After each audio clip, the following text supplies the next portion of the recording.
Muy buenas noches y bienvenidos al Gato al Agua. Algo está cambiando en Cataluña. Los catalanes ya no perdonan a los delincuentes por el mero hecho de ser nacionalistas. Ahora ya saben que la cantinela de Madrid nos roba era una cortina de humo para esconder a los que se envuelven en la bandera catalana y poder así robar a sus anchas. Qué diferente ha sido la comparecencia de hoy de la familia Pujol ante los juzgados de lo que hemos vivido en otras ocasiones. Hoy, el paseillo de Jordi Pujol y su mujer Marta Ferrusola ha sido entre abucheos, pitadas y gritos de chorizos y ladrones. Junto a sus hijos Marta, Mireia y Pere han tenido que declarar como imputados acerca del origen de la fortuna que la familia ocultó durante más de 30 años en el extranjero. Los ciudadanos indignados les han lanzado octavillas representando billetes de 500 euros con la cara de Jordi Pujol y alusiones a Andorra y a Suiza. Se han oído gritos de vete con más y Cataluña no merece gente como vosotros. Hoy ha sido la segunda vez que Jordi Pujol declara ante la justicia. La anterior, la primera, hace 30 años, fue muy diferente. En aquella ocasión, en 1984, con motivo del caso Banca Catalana, fue el juez el que se desplazó a su residencia oficial en la Casa dels Canonges. El entonces president quedó exculpado mientras decenas de miles de personas salían a las calles para vitorearle y rechazar la querella presentada contra él. El argumento era simple: si me atacan a mí, atacan a Cataluña. Hoy, afortunadamente, a los catalanes ya se les ha caído la venda de los ojos. Casi todos los miembros de la familia Pujol están acusados de algún delito, pero nadie, por el momento, ha dictado medidas cautelares contra ninguno de ellos. En Andalucía, todos los partidos se ponen en marcha de cara a las elecciones autonómicas adelantadas al 22 de marzo. Los comunistas de Izquierda Unida aseguran y acusan a la presidenta de la Junta, la socialista Susana Díaz, de modificar el calendario electoral en función de sus intereses personales. Creen que quiere adelantar las elecciones autonómicas para reservarse después la posibilidad de disputarle a Pedro Sánchez la candidatura a la presidencia del Gobierno Nacional. Pero eso no sería ninguna novedad. Todos los presidentes de la Junta de Andalucía, históricamente, han tenido un final abrupto sin cerrar el ciclo natural de sus mandatos. Fernández Villagas y Rafael Escuredo dimitieron antes de acabar la legislatura. Rodríguez de la Borbolla fue víctima de una conspiración de los guerristas para no permitirle continuar. Y Chávez y Griñán huyeron del cargo para irse a Madrid cuando se vieron amenazados por los escándalos de los ERE. ¿Hará lo mismo Susana Díaz? ¿Utilizar la Junta de Andalucía como plataforma para saltar a la política nacional? No tardaremos en verlo. También en Cataluña se trabaja ya de cara a las autonómicas adelantadas al 27 de septiembre. El nuevo partido Podemos deberá determinar cuál es su postura con respecto al debate de la autodeterminación. La candidata oficialista, Gemma Usguasart, es muy afín a los secesionistas de Iniciativa y de la CUP y es la que cuenta con el apoyo de Pablo Iglesias. Ella es partidaria de lo que llaman el derecho a decidir. Pero a las primarias se presentará también una alternativa, la de Podemos Unidos, encabezada por Enric Martínez, que apuesta por no romper la unidad de España. Se trata de la primera disidencia interna respecto a una cuestión de fondo en Podemos, un partido que nunca ha dejado clara cuál es su postura al respecto. En Grecia, el nuevo primer ministro, Alexis Tsipras, ha nombrado ya su nuevo gabinete, compuesto por 10 ministros en vez de 18. No hay ninguna mujer y los cargos más delicados han recaído en personas de máxima confianza, como Yanis Dragatsakis como vicepresidente económico y Yanis Varoufakis como ministro de Finanzas. Su principal objetivo será acabar con la política de austeridad y renegociar la deuda. Desde Alemania ya han dicho que los griegos tienen derecho a votar a quien quieran y que nosotros tenemos derecho a financiar la deuda de quien queramos. En España, el ministro Luis de Guindos ha advertido que nuestro país no piensa renunciar a cobrar lo que se le debe. Y un asunto más. La Universidad Complutense de Madrid ha decidido investigar a Juan Carlos Monedero, el número 2 de Podemos, por las presuntas irregularidades cometidas en su trabajo de asesoría a gobiernos hispanoamericanos y por el que ingresó más de 425.000 euros a finales de 2013. Queremos conocer su opinión acerca de todos los temas que hoy les proponemos. No dejen de mandarnos sus mensajes. Sira Valdés les recuerda cómo pueden hacerlo. Sira, muy buenas noches. Muy buenas noches, un día más. Como siempre, ya saben que esperamos que participen con nosotros a través de las redes sociales. Si quieren enviarnos sus preguntas, comentarios, opiniones, pueden hacerlo a través de nuestra cuenta de Twitter, @gato_directo, o también a través del hashtag #elgatoalagua. Y también, como cada noche, queremos saber su opinión sobre un tema en concreto. Hoy queremos saber qué les parece el adelanto de elecciones en Andalucía. ¿Creen que adelanta Susana Díaz las andaluzas para disputar después a Sánchez el liderazgo nacional? Si creen que sí, llamen al 905-810-811. Si por el contrario creen que no, que ese no es el objetivo de Susana Díaz, pueden llamar al 905-810-812. Esperamos sus mensajes para incorporarlos, ya lo saben, a las opiniones de los analistas que nos acompañan hoy en la Mesa del Gato. Entre ellos, Rafael López Dieguez. Muy buenas noches. Muy buenas noches. Óscar Iglesias, ¿qué tal? Buenas noches. ¿Qué tal? Buenas noches. Alex Navajas, qué alegría verte por aquí. Buenas noches. ¿Qué tal, Javier? Buenas noches. Begoña Villacís, ¿qué tal? Buenas noches. Buenas noches. Y Santiago Abascal, ¿qué tal? Muy buenas noches. Muy bien, buenas noches, Javier. Bueno, hoy tengo un regalo para uno de vosotros, una bonita corbata. Entonces estoy pensando, los caballeros ya llevan todos una bonita corbata. Santiago Abascal, por mucho que se la regale, no se la va a poner. ¿Alguna vez sí? Con lo cual, Begoña Villacís, ¿sabes qué? Se la obsequias a quien consideres oportuno, porque estos señores... Te la obsequia a ti. No, hombre, no, por Dios. Han perdido su oportunidad. A disfrutar una bonita corbata de Antonio Monpó. Es preciosa y además me hace juego. Pues mira, fíjate, te la puedes poner tú misma. Si les parece, vamos entrando en materia. Hoy la verdad es que la noticia no estaba en el contenido de la declaración de Jordi Pujol ni de su esposa Marta Ferrusola, sino en el hecho en sí de ver de qué manera eran recibidos en el momento de ir a declarar. Y acudían como imputados por fraude fiscal y blanqueo de capitales y se han podido escuchar, ahí lo tienen, silbidos, abucheos y lanzamiento de panfletos y octavillas en forma de billete de 500 euros con la cara de Jordi Pujol. Pancartas contra ellos, hablando de referencias a Andorra y a Suiza. Así han sido recibidos a la entrada de los juzgados, evidenciando el hartazgo de la ciudadanía con la corrupción.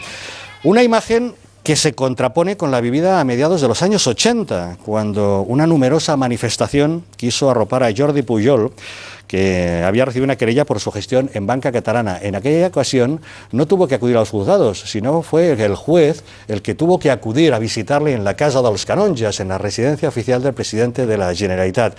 Decenas de miles de personas salían a las calles para vitorear a un Jordi Pujol que aseguraba que quien se metiera contra él se estaba metiendo con Cataluña. Consciente de la connivencia de buena parte de la población catalana, Pujol dijo, atacando entonces al Estado central, que solamente ellos podían hablar de ética y de moral. El govern central ha fet una jugada indigna. La verdad, Santi, que han cambiado mucho las tornas, ¿no? En 30 años, parece ser. Sí, la verdad es que yo creo que el patriotismo es uno de los sentimientos humanos más positivos que pueden existir, pero a veces es verdad aquella frase que a mí nunca me ha gustado, pero en algunas personas se convierte en realidad, y es que el patriotismo es el último refugio de los canallas. Es curioso ver cómo se han envuelto algunos en la bandera de Cataluña y sorprendentemente ver también cómo les queríamos envolver en la bandera de España, porque a Jordi Pujol, con la clac de toda la oligarquía político, mediática y financiera de España, se le nombró Español del Año. Y también se puede ver con sorpresa cómo han pasado tantos años hasta que se ha ido desvelando qué es lo que ocurría, ¿no? Y sorprendí hace unas semanas ver a Felipe González salir a excusar a Jordi Pujol. Con lo cual yo creo que lo que al final se está pintando es un panorama de corrupción institucionalizada, generacional, y quizá es demasiado decir generalizada porque hay muchísimos políticos honrados. Pero yo sobre todo creo que pinta un escenario demoledor en cuanto a la desconfianza de los ciudadanos. Ya da igual que lo que digan los tribunales sobre Mariano Rajoy, sobre si había caja B, sobre si recibía dinero en una caja de puros, como ha dicho Bárcenas. Da igual lo que digan los tribunales de los ERES del Partido Socialista en Andalucía. Da igual lo que digan de Tania Sánchez. Da igual lo que digan de Jordi Pujol. Es decir, a la casta, como le llaman, no le cree nadie, pero a la nomenclatura tampoco. Ya la gente no se fía tampoco, excepto esos que les van a votar a ciegas, de lo que se dice de Monedero, de lo que se fía de Rejón. Yo creo que la desconfianza la confianza se ha ido destruyendo durante 30 años, igual que los afectos entre españoles, los afectos territoriales, y va a hacer falta mucho tiempo, probablemente más de una generación y muchísimas reformas para poder recuperar la confianza en las instituciones y en los políticos. Pues de inmediato completamos ronda de opiniones acerca de este asunto, pero antes, si me permite, damos la bienvenida a los oyentes de Radio Intereconomía que se incorporan a la sintonía del Gato al Agua para contarles que Jordi Pujol no se mueve de su postura inicial, tal como declaró ya por escrito y en una comparecencia en el Parlamento de Cataluña. Hoy mismo ha dicho ante los tribunales que el dinero que durante más de 30 años mantuvo sin regularizar en el extranjero procedía de una herencia de su padre. Pujol excusa el hecho de que no haya aportado ningún tipo de documento que pueda probar su versión en que su padre hizo la fortuna de manera legal en el mercado de divisas, ilegal en ese mercado de divisas entonces, por lo que no podía dejar constancia alguna de su actividad. Pese a la expectación mediática en torno a su figura, ha rehusado contestar a las preguntas de los periodistas. Señor Pujol, solo díganos cómo se va a declarar. ¿Va a declarar? Y a la jueza sí. Para conocer exactamente de lo que estamos hablando, de esta presentación como imputados de Jordi Pujol y Marta Ferrusola, le vamos a pedir a un profundo conocedor de todo este asunto, al director de Gaceta.es, Xavier Orcajo, que nos explique exactamente en qué consiste esta causa. Xavier Orcajo, muy buenas noches. Buenas noches, Javier. Pues Jordi Pujol y su esposa y 3 de sus hijos han comparecido hoy en los juzgados de Barcelona. Les han dado algo de leña, pero no mucha, no mucha. Chorizos, a la cárcel, tal cual, pero poquito. Y en la declaración judicial, pues bueno, en la declaración judicial poca claridad. No quieren ayudar a la justicia, está claro. Ellos se enfrentan al requerimiento público de decir de dónde parte su fortuna en Andorra, 4 millones de euros. Dicen que, al principio, dijeron que era pues del abuelo de Florenzi y tal. La hermana María dijo, pero qué herencia, pero os habéis vuelto locos, ¿de qué habláis? ¿Qué herencia? No era una herencia, eran patrimonios que estaban fuera de la herencia del fundador de Banca Catalana y que han llegado hasta los nietos. Les han llegado en forma de mucha pasta. Y a la hora de defender, oiga, pero explíquenos y tal, Pujol se refugia en 2 nombres, los nombres de 2 fallecidos. Uno amigo de su padre. El otro, un primo suyo, Joaquim Pujol i Figa, al que, mezclando lo público y lo privado una vez más, Jordi Pujol Ferrusola convirtió en secretario general de la presidencia de la Generalitat. Allí estuvo 5 años. Nadie sabía entonces, este hombre falleció en el 2004, nadie sabía entonces ni ahora que gestionaba el dinero de los catalanes, el erario público, el dinero de la Generalitat y el dinero oculto de Pujol evadido a Andorra en un paraíso fiscal. La vergüenza. La vergüenza una vez más se mezcla, la familia, lo público, lo privado, los negocios, lo mío, lo típico del que cree que Cataluña es suya. Los Pujol. Los Pujol, gracias, Xavier Orcajo. En fin, Begoña Villacís, ¿qué te parece? Pues me sugieren muchas cosas y algunas positivas. A saber. Sí, yo sabes que soy muy optimista, pero hay que decir 2 cosas. Uno, hace 5 años esto no hubiese ocurrido. Se están sometiendo ya no solo a la autoridad judicial, sino al escarnio público. Y a que gente pues no han llegado al scratching. Estoy con Xavier que no se han pasado mucho, como ocurre con otros partidos políticos, pero oye, se han llevado lo suyo, que no está mal que ocurra.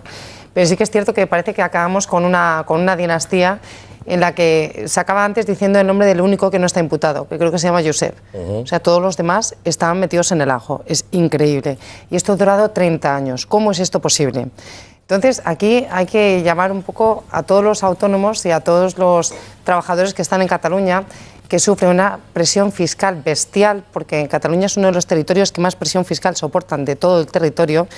Te lo he dicho muchas veces, tienen los impuestos más exóticos que existen en todo el panorama. Se inventan unos impuestos, había uno, creo recordar, que tenía algo que ver con los parques infantiles. Bueno, unos impuestos que no he visto en mi vida. Entonces, en una sociedad que soporta toda esa carga fiscal, ver cómo se lo están llevando muerto, pues me parece que nos podemos felicitar porque todo esto salga a la luz, en primer lugar. ¿Por qué no nos podemos felicitar? Porque no sabemos cuál es la parte negativa de todo esto, no sabemos cómo va a acabar. Mucho me temo que su gesto de arrojo tiene más que ver con el hecho de tratar de proteger a su familia, teniendo en cuenta que con la edad que tiene es poco probable que acabe entrando en la cárcel, que es algo que a muchas personas les gustaría ver porque sería de justicia. Es decir, que una persona como esta que ha estado engañando a tanta gente, ya solo por el acto del engaño. Si es que lo peor de todo esto es el acto del engaño abierto, institucionalizado a tanta gente, pues no pise la cárcel. Eso es algo que tiene que cambiar en España. Más gente de la que se lo lleva tenía que pisar la cárcel y devolver el dinero. Por otro lado, delito fiscal. Delito fiscal, ya sabemos que ahora lo hemos ampliado a 10 años, pero en aquel entonces son 5 años. Tiene que acreditar la procedencia de los fondos. Está en la obligación. Pero no solo eso, sino que durante estos últimos 5 años, durante estos últimos 10 años, tenía que haber declarado todo lo que tenía en el extranjero. Ha tenido la oportunidad de aprovechar la amnistía fiscal, no lo aprovechó. Tuvo la obligación de presentar el modelo 720 el año pasado, no lo hizo. Es decir, ha sido absolutamente continuado. No encontró el momento de regularizar. Por tanto, los indicios Todo es llamativo lo que has mencionado, de los 7 hijos, salvo Josep, solamente uno, puesto que ya regularizó parte de un fraude fiscal que tenía, una cuestión que no había cotizado, la regularizó, el resto tiene causas abiertas. Vamos a repasar. Y 2 cónyuges, Xavier, son 10 en total. Y Jordi Pujol, Marta Ferrusola, y de los 7 hijos, 6, porque el séptimo, ya le digo, que regularizó. Echemos un vistazo a la familia Pujol. Desde que se casaron en 1956, Jordi Pujol y Marta Ferrusola alumbraron 7 hijos para conformar el clan Pujol, que consta de 9 miembros. Vamos a ver quién es quién en esta trama familiar. Comenzamos con el patriarca Jordi Pujol, quien no declaró los 4 millones de euros que recibió en herencia de su padre, así como posee otros fondos de dudosa procedencia. La justicia le investiga por fraude fiscal en el caso Palau y por recibir comisiones ilegales. Imputado. A su esposa Marta Ferrusola también le sigue la pista a la justicia por fraude fiscal, porque en realidad la herencia de Florencio Pujol estaba a su nombre. Imputada. Jordi Pujol Ferrusola, 56 años, el mayor de sus hijos, es investigado por blanqueo de capitales al poseer más de 30 millones de euros en paraísos y por haber cometido delitos fiscales en operaciones inmobiliarias. Imputado. Josep Pujol Ferrusola, 51 años, es el único miembro de la familia que se libra de la imputación al haber aflorado 2 millones de euros en la amnistía fiscal, regularizado. Marta Pujol Ferrusola, 54 años, almacena dinero en Andorra a espaldas del fisco español. Por fraude fiscal ha sido imputada. Pere Pujol Ferrusola, 49 años, también cuenta con su particular fortuna en suelo de Andorra, un fraude fiscal por el que ha sido imputado. Oriol Pujol Ferrusola, 47 años. Por su participación en el caso de las ITV, la justicia le acusa los delitos de cohecho y tráfico de influencias, imputado. Mireia Pujol Ferrusola, 44 años, aunque regularizó buena parte de su fortuna en la amnistía fiscal, aún mantenía más de 1 millón de euros en Andorra. Por fraude fiscal ha sido imputada.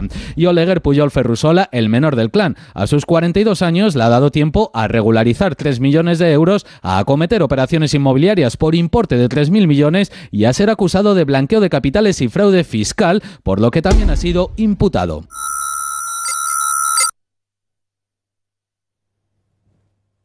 La familia, que es lo primero. Rafael López Yéguez.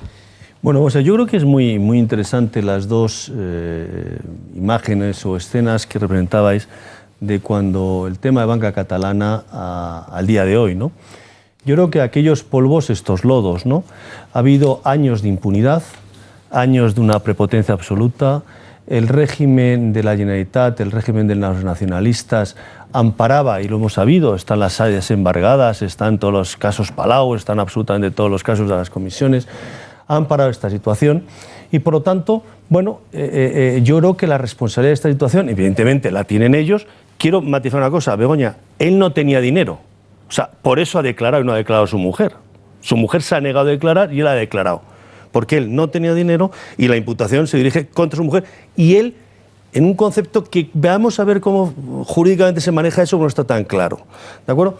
Pero él no recibe los fondos los recibe su mujer y los recibe sus hijos, ¿de acuerdo? Pero en cualquiera de los casos, yo creo que evidentemente las responsabilidades de los que cometen, las responsabilidades de la familia, el cuadro este que habéis planteado, el diagrama este es clarísimo, toda la familia está imputada, toda la familia ha tenido situaciones oscuras con el fisco, pero oye, yo buscaría en esto también otros responsables. ¿Es que la gente no sabía y no sabíamos lo que estaba pasando en Cataluña? ¿Es que acaso la gente desconocía las comisiones del 3%? ¿Es que acaso no estaba...? Se sabía, aparte de que hay un libro escrito por Xavier Orcajo que habla de la pasta nuestra y lo reproduce exactamente. El propio Pascual Maragall en el Parlamento de Cataluña se refería a los de Convergencia diciendo ustedes tienen un problema y ese problema se llama 3%. A esto me iba a referir. Algunos se reían por lo bajini porque por lo visto se quedó corto en el porcentaje. Entonces, ¿pero esto qué es? La impunidad. Ha habido años de impunidad, de prepotencia. El nacionalista era el factotum, el que podía hacer y deshacer, el que era capaz de enfrentarse con el gobierno. Se saltaba la sentencia del Supremo, se la siguen saltando, imponen la separación de España, rompen con la unidad, con la cohesión, Esto es las consecuencias de esto, de este periodo que hemos vivido en manos de tibios, de un lado y de otro. Porque esto no hubieran llegado nunca a poder hacerlos si no hubiera habido un partido socialista connivente con esta situación porque no fue capaz de irrumpir y tomar las medidas oportunas, o un Partido Popular que debió hacer exactamente lo mismo. Por lo tanto, hemos llegado donde hemos llegado porque hay corruptos que han tenido la posibilidad, por la tibieza, la ambigüedad de gobiernos, de llegar a hacerlo. Óscar.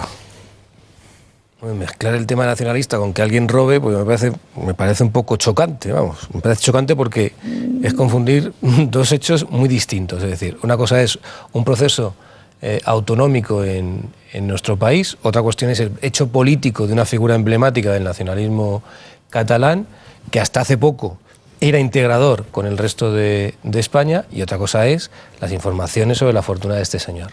En lo legal, ese paseillo es un paseillo muy importante porque demuestra que no hay impunidad en estos momentos, no hay impunidad. Yo lo que sí pediría a la justicia es a la rapidez.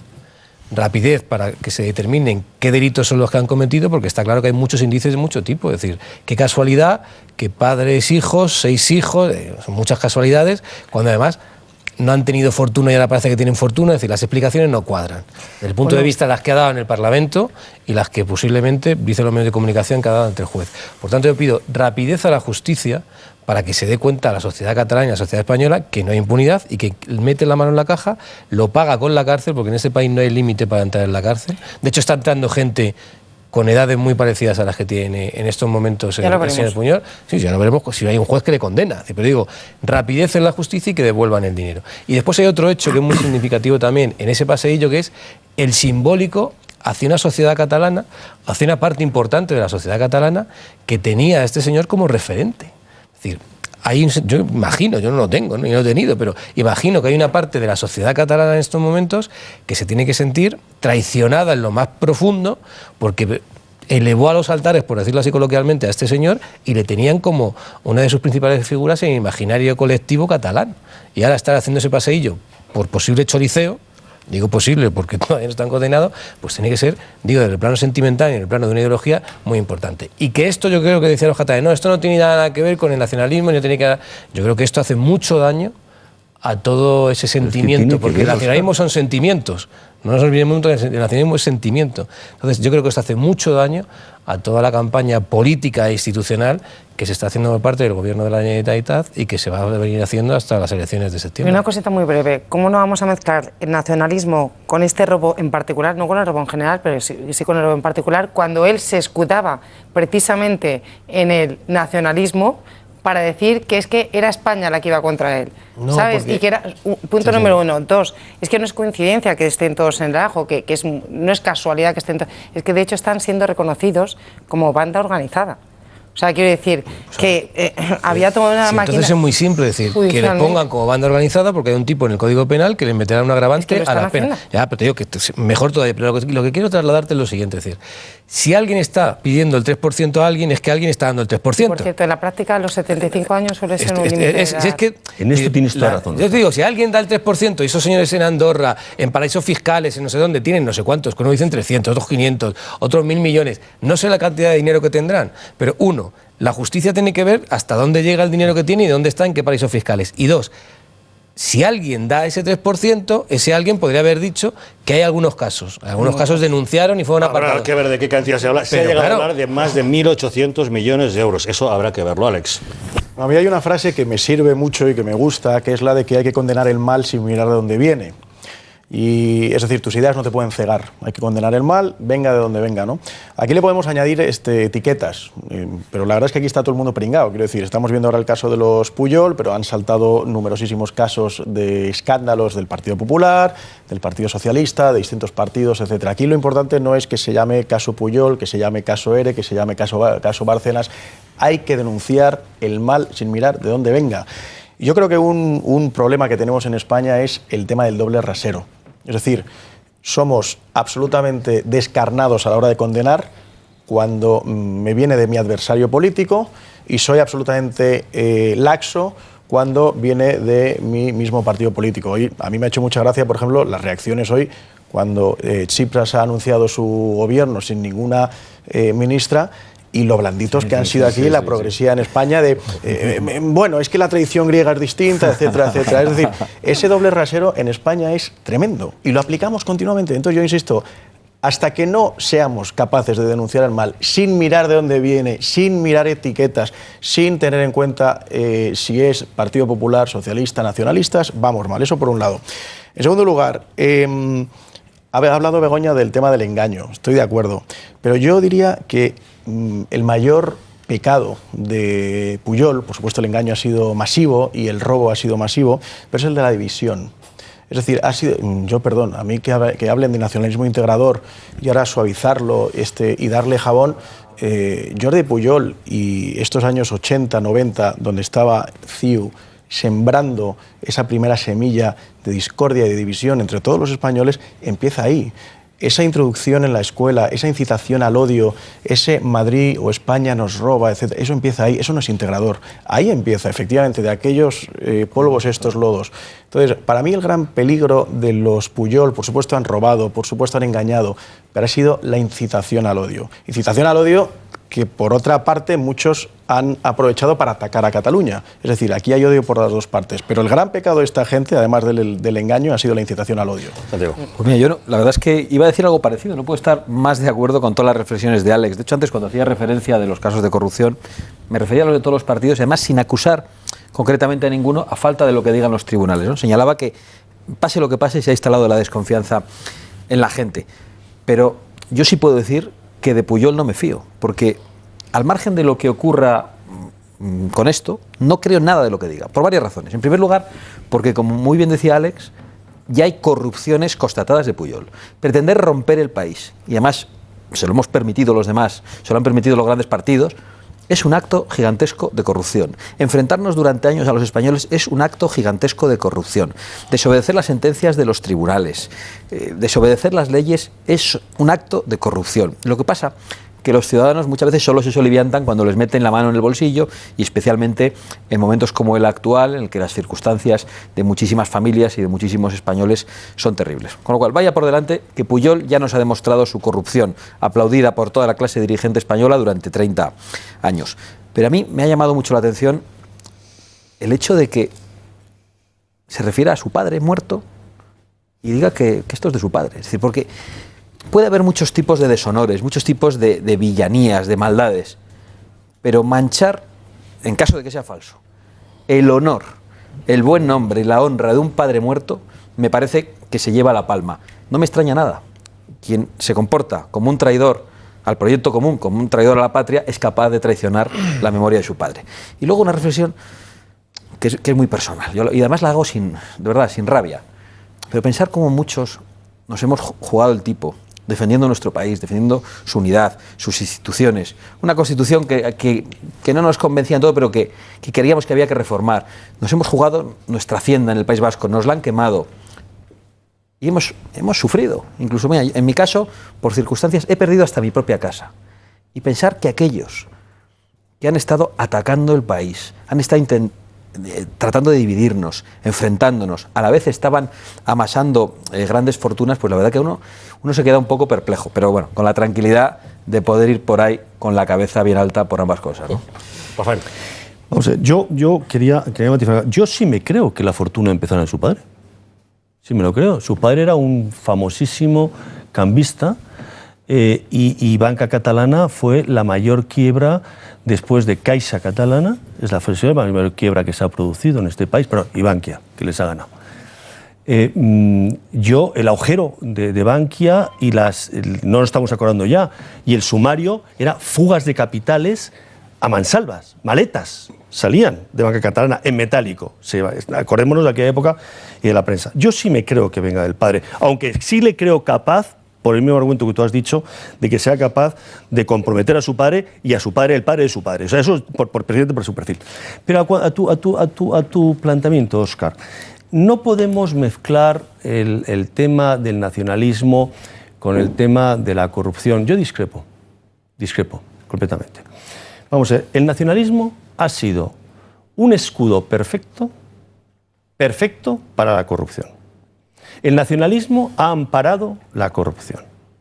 Y ha amparado la corrupción desde el momento en que, como bien apuntaba Santiago, y yo aludía antes, oye, no es corrupción el desacato porque sí a una sentencia del Tribunal Supremo.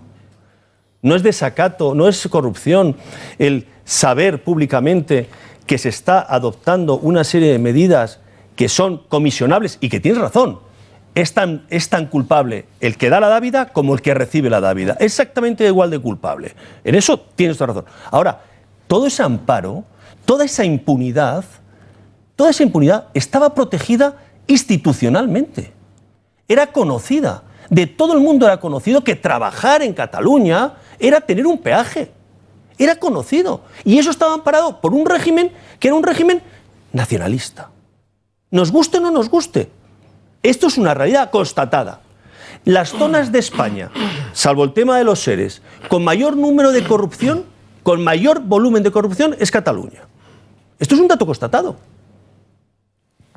Esto es un dato que está en los tribunales. Por lo tanto, había una protección institucional. Tiene que haber una protección institucional. Yo no soy sospechoso de nacionalista, todo lo contrario. Y tampoco, digo todo lo contrario porque no lo soy, ni lo he sido nunca. Decir, pero yo no creo que todos los que son nacionalistas son corruptos. No, yo no he dicho esto. No, es que cuando se dice el nacionalismo ha sido un escudo para la corrupción. Pues todo el mundo sabía que había corrupción. Pues si todo el mundo sabía que había corrupción, ¿dónde estaban los jueces? Porque dicen, no, es que las instituciones han amparado. ¿Las instituciones qué instituciones?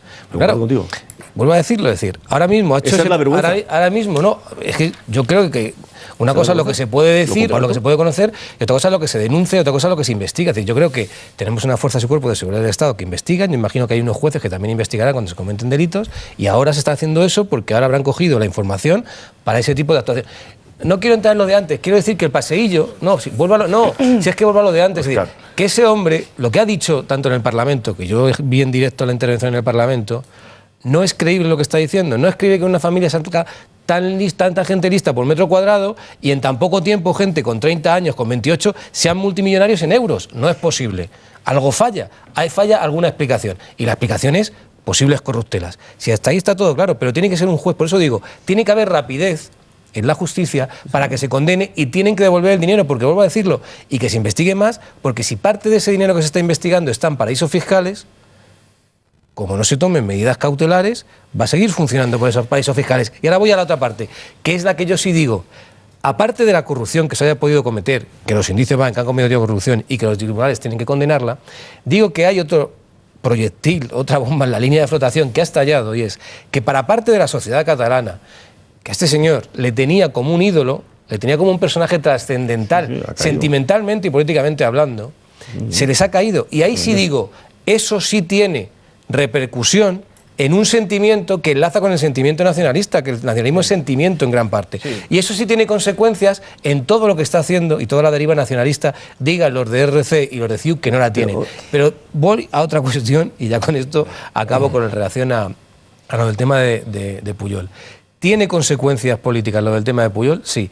Pero a mí me interesa más, de cara a la ciudadanía, de cara al hartazgo que tiene la gente en estos momentos de posibles impunidades, que se actúe con rapidez, que se recupere el dinero y que él y quien sea que haya cometido esos delitos vaya a la cárcel. Porque la gente, es decir, es verdad que salen muchos casos, pero también tengo que decir, tenemos que decir en positivo que salen casos porque también los jueces están haciendo su trabajo, están legislando. Yo a lo que voy, Óscar, siguiendo con tu línea, vamos a ver.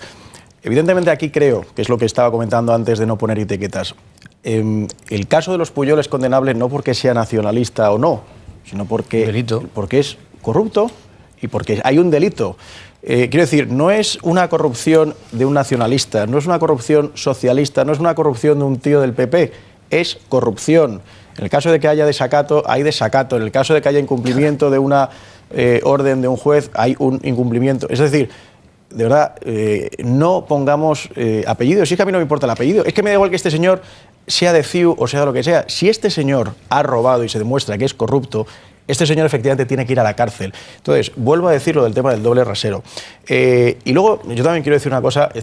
Esta noche estoy rodeado, flanqueado por dos personas que son candidatos a presidente del gobierno, cada uno por su distinto partido, lo cual... Yo no, bueno, pues no sé... Nosotros hacemos primarias. Bueno, pues primarias. Por lo tanto, quiero decir, dos personas que son cabezas de partido, lo cual no muchas personas podrán. Pero sí que es verdad, y recordando ahora un poco también el caso de Podemos, que quizás es más llamativo porque tiene más repercusión mediática, cuidado con caer en el falso mesianismo. Es decir, Partido Popular, PSOE, en este caso CiU, han tenido muchísimos casos de corrupción porque evidentemente son los que llevan casi 40 años en el poder.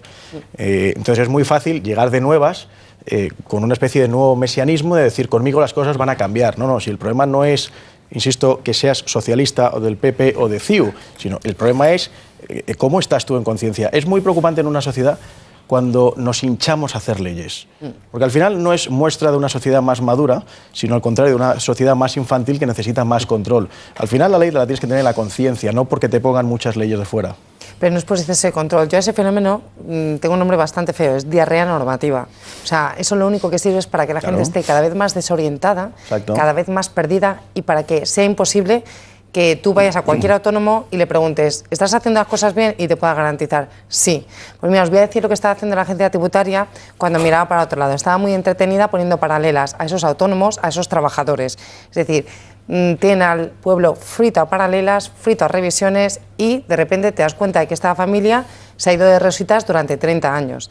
Entonces, yo no enlazo el nacionalismo ni mucho menos con la corrupción, pero entiendo que el nacionalismo sí de alguna manera procuraba una barrera para que ellos pudiesen hacer lo suyo de alguna manera pues con más libertad, porque no olvidemos que algunos de esos delitos que estaban trayendo, algunos de esos delitos por los que están siendo imputados no dejan de ser cohecho, no deja de ser tráfico de influencias. No solo estamos hablando de blanqueo de capitales, no solo estamos hablando de delitos fiscales, estamos hablando de cohecho y tráfico de influencias. Eso tiene que ver con el poder. Y el poder, cuando uno está reservado y es dueño de su propio territorio, además es que esto es lo más parecido a un estado feudal. Tenían su movimiento, sus señores feudales, tenían sus hasta derechos de pernada, o sea, como se ha podido comprobar, tenían sus propios aranceles, las sisas, o sea, todo es lo propio de un estado feudal. Y yo creo que a día de hoy, antes hemos empezado felicitándonos, pero yo creo que estamos empezando a salir de él, estamos empezando un poco a ver la luz. Pero fíjate, Begoña, que en la línea que tú estás diciendo, solamente una cosa, y solamente para terminar, perdóname, ¿quién ha descubierto todos estos casos? Para determinar si el nacionalismo no es. ¿Quién ha sido? La UDEF. Tendremos ocasión de seguir con este asunto de la corrupción en Cataluña, pero queremos, sobre todo, conocer cuál es su opinión. Sira, ¿qué nos están contando esta noche? Bueno, pues como no podía ser de otra manera, los espectadores están siendo muy críticos con la corrupción y especialmente con el caso de los Pujol, que es el que ahora nos ocupa. Víctor, por ejemplo, pide que Pujol vaya a la cárcel por corrupto y por querer romper España. Carlos también parece estar de acuerdo al preguntar: ¿pero se sabe de verdad la cifra aproximada del caso Pujol? ¿Es tan elevada como se oye? Si es así, debería ser cárcel inmediata. Otro espectador no alude a estas penas de prisión, pero señala que Cataluña necesita políticos honrados y preparados, y no a los Pujol. Santi, por su parte, se habla de esa condena que parece emerger entre los nacionalistas catalanes a los Pujol y dice: ni condenaba ni condena, aunque roben son de los suyos y solo unos pocos muestran decencia y se quejan. Finalmente, Carlos responde al comentario que hizo antes Begoña Villacís, cuando decía que probablemente Jordi Pujol no llegara a ir a la cárcel, y dice: en España hay 3 estamentos a la hora de juzgar: nobleza, escaño y concejal. La partida de ajedrez que ha iniciado Susana Díaz con su adelanto electoral para las elecciones andaluzas hasta el 22 de marzo, con esta posibilidad de que este movimiento pudiera estar persiguiendo asaltar el liderazgo de Pedro Sánchez al frente del PSOE, pues lógicamente sigue generando reacciones de todo tipo. El propio Mariano Rajoy dice no verle el sentido a este cambio de fechas, porque en su opinión Andalucía era una región gobernable tal como estaba. La todavía presidenta de la Junta se defiende argumentando que seguirá implementando reformas y medidas hasta que se celebren los comicios. Cuestionada sobre el resultado de los mismos, se muestra segura y confiada en una victoria rotunda. Y voy a tener esa mayoría amplia que creo que vendría bien para ganar un año en Andalucía y para ganar 4 años de estabilidad y de recuperación para todos. Entonces no estoy pensando en, ¿y si eso no sale, que salga esto otro? ¿No? Porque cuando uno piensa en el plan B, es que el plan A no está convencido de que es lo mejor. Y yo estoy convencida que eso es lo mejor ahora mismo. Yo me voy a apoyar en la mayoría de los andaluces. ¿Y el Partido Popular en quién se va a apoyar? ¿Se va a apoyar en Podemos? ¿Podemos en quién se va a apoyar? ¿El Partido Popular? ¿El Partido Popular se va a apoyar en Izquierda Unida? Que aclaren los demás en quiénes se van a apoyar. Desde Izquierda Unida, esta decisión de Susana Díaz les lleva a acusarla de deslealtad. Ellos son los socios hasta ahora, ¿no?, los socios del Partido Socialista en la Junta de Andalucía. Sin embargo, son también conscientes de que en función del resultado que arrojen las urnas, pues tendrán que afrontar o no nuevos acuerdos. Una señora que es desleal, que rompe acuerdos, pues ¿qué quiere que le diga? Nosotros cuando consultemos las bases, pues no están precisamente nuestras bases muy satisfechas con el desenlace de este gobierno. Yo no quiero situarme en pacto, yo quiero trabajar por tener mucha fuerza y desde luego ponerme en la tesitura de acuerdos programáticos y no solo programáticos, sino garantía de cumplimiento. Óscar, la acusan de deslealtad. ¿Ha actuado Susana Díaz con deslealtad? ¿Se aprovecha para cuestiones personales? ¿Porque es consciente que adelantando se presenta y luego podrá optar al liderazgo del PSOE y reventárselo a Pedro Sánchez? ¿Qué opinas? Yo creo que lo ha dicho ella de manera muy clara, vamos, es muy sencillo, es decir, tienes un acuerdo de gobierno, mientras que hay estabilidad y lealtad en ese gobierno y las prioridades de mejorar el bienestar de los andaluces han ido para adelante, hay un gobierno, y cuando se deja o se abandona la estabilidad y empieza... Porque ¿qué ha cambiado? ¿Qué ha hecho cambiar Pues esa ha cambiado, estabilidad? que ha cambiado el coordinador de Izquierda Unida, ha cambiado que haya rompido Podemos en el panorama nacional, hay otros líderes en Izquierda Unida que ahora están con la convergencia con el radicalismo de Podemos, que decían día sí y día también, es decir, Anguita escribiendo cartas diciendo que había que romper el pacto con el Partido Socialista, el candidato a la presidencia del gobierno de Izquierda Unida, Alberto Garzón, diciendo que había que romper ese pacto, y ya lo último, y que el PSOE no admite chantajes, es que diga que los militantes de Izquierda Unida tengan que decidir cuándo se va a acabar un gobierno y cómo se va a acabar un gobierno, pues lógicamente la presidenta, que es la presidenta de todos los andaluces y que tiene que trabajar para ese bienestar de los andaluces, ha dicho, mira, no, es decir, vamos a decir que los andaluces hablen, que los andaluces voten y decidan si quieren a un partido socialista que está haciendo esas reformas, si están de acuerdo con una Izquierda Unida que no sabe si va a existir, va a desasistir menos o más, porque está en ese camino hacia Podemos o ese camino hacia ninguna parte, un Partido Popular que está también en indefinición, con un liderazgo que no está consolidado, pero fundamentalmente lo ha dicho ella y yo la creo. En Andalucía se ha acabado la estabilidad de ese gobierno porque Izquierda Unida está teniendo una deriva hacia la radicalidad con Podemos, y por encima de Izquierda Unida y de ese gobierno están los andaluces, y por eso ha puesto en manos de los andaluces la decisión de que si se va a volver a gobernar no se va a poder volver a gobernar dentro de 2 meses. Desde el Partido Popular tampoco entienden este adelanto electoral, entre otras cosas porque consideran que la relación entre Izquierda Unida y el PSOE era de lo más sana, puesto que los comunistas han apoyado los presupuestos de los socialistas. Yo creo que es un anticipo electoral un poco extraño, ¿no? Extraño por muchas razones. Primero porque se ha convocado unas elecciones 7 semanas antes de unas elecciones que ya estaban convocadas, que son las elecciones municipales. Los argumentos, digamos que yo he visto, no son suficientes, ¿no? Izquierda Unida no ha votado ni una sola vez en contra del Partido Socialista en el Parlamento andaluz. Han aprobado los presupuestos hace tan solo una semana, que es una de las leyes que más estabilidad da a un gobierno. Y por tanto yo no encuentro razones. Santiago, ¿cuál es el auténtico motivo de este adelanto, en tu opinión?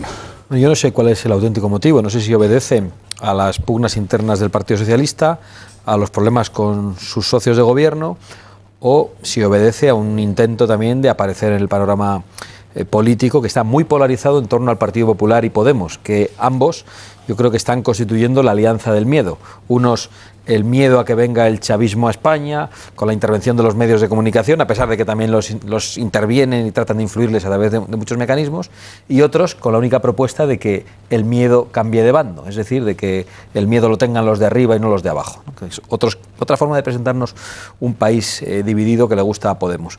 Yo no sé cuál es la razón, pero en todo caso me parece que hay que hacer una reflexión sobre los adelantos electorales. ¿Qué coste económico tiene separarlas de las elecciones municipales con las que inicialmente iban a coincidir estas elecciones autonómicas andaluzas? Yo creo que tiene un coste elevadísimo. Es decir, no puede ser que los parlamentos autonómicos, los gobiernos autonómicos tengan tantas prerrogativas y puedan ocasionar tantos costes. Es sabida nuestra postura en contra del Estado de las autonomías, con lo cual es perfectamente coherente lo que estamos señalando. Ahora bien, dicho todo esto, dicho todo lo malo, no hay mal que por bien no venga, y nosotros estamos muy esperanzados con la posibilidad de entrar en el Parlamento de Andalucía con un discurso nítido y claro, porque creemos que todos esos españoles que se han quedado sin representación política en estos últimos 4 años, todos esos españoles que piensan que el dinero del ciudadano está mejor en el bolsillo del ciudadano que en manos del Estado, todos esos españoles que están hasta el gorro de las autonomías y de lo que han representado y de la facilidad con la que éstas han permitido la corrupción, todos esos españoles que creen en el derecho a la vida, todos esos españoles que creen en determinados valores, pues van a tener una opción. Nosotros estamos muy esperanzados. Hemos convocado unas primarias express para esta semana que viene para conformar las candidaturas. Para poder acudir a las elecciones andaluzas, claro, porque no entraba en vuestros cálculos en principio. Bueno, esperábamos que fueran con las municipales, pero a nosotros, bueno, digamos que lo encaramos con alegría y con mucho optimismo. Para nosotros, ¿Algún nombre para las primarias de Vox a las andaluzas? Pues la verdad es que sería precipitado que dijera eso, porque van a postularse los candidatos en los próximos días, con lo cual todavía no hay ningún nombre. Pero será gente capaz, gente que ha aportado cosas en el sector privado y gente relevante en algunas de las circunscripciones, gente muy relevante. Begoña, ¿qué te parece? Pues, en primer lugar, ella siempre va a tener por ahora todavía, el complejo de no haber sido elegida, ¿no? Entonces, eso es lo primero que tiene que solventar para realmente postularse en el caso de que futuramente, que no me preguntes por qué, pero yo no tengo tan claro que vaya a pujar por el sitio de Pedro Sánchez. No me preguntes por qué, pero no lo veo tan claro. Entonces, lo primero, quitarse eso en medio. Lo segundo, me has quitado las palabras de la boca. No entiendo por qué. Las alejan de las municipales, con el coste que tiene un programa electoral que es que estamos pagando todos. Y además, en un sitio como Andalucía, con la tasa de desempleo que tiene, yo no sé cómo lo permiten, sinceramente. O sea, es como para ir en fin. Claro, la idea sería que hubiera una ley en todo caso y decir, si se aproximan tanto, júntense, ¿no? Efectivamente, mira, ocurre, por ejemplo, en cosas tan tontas, por ejemplo, como cuando una empresa tiene que hacer una perforación en una vía urbana. En los 3 años siguientes no se va a poder perforar en el mismo sitio, es decir, se tiene que poner de acuerdo con las empresas. ¿Por qué? Porque se trata de ahorrar pues molestas a la ciudadanía y costa a la ciudadanía. Pues esto debería funcionar exactamente igual. Tercera cosa que me ha llamado la atención.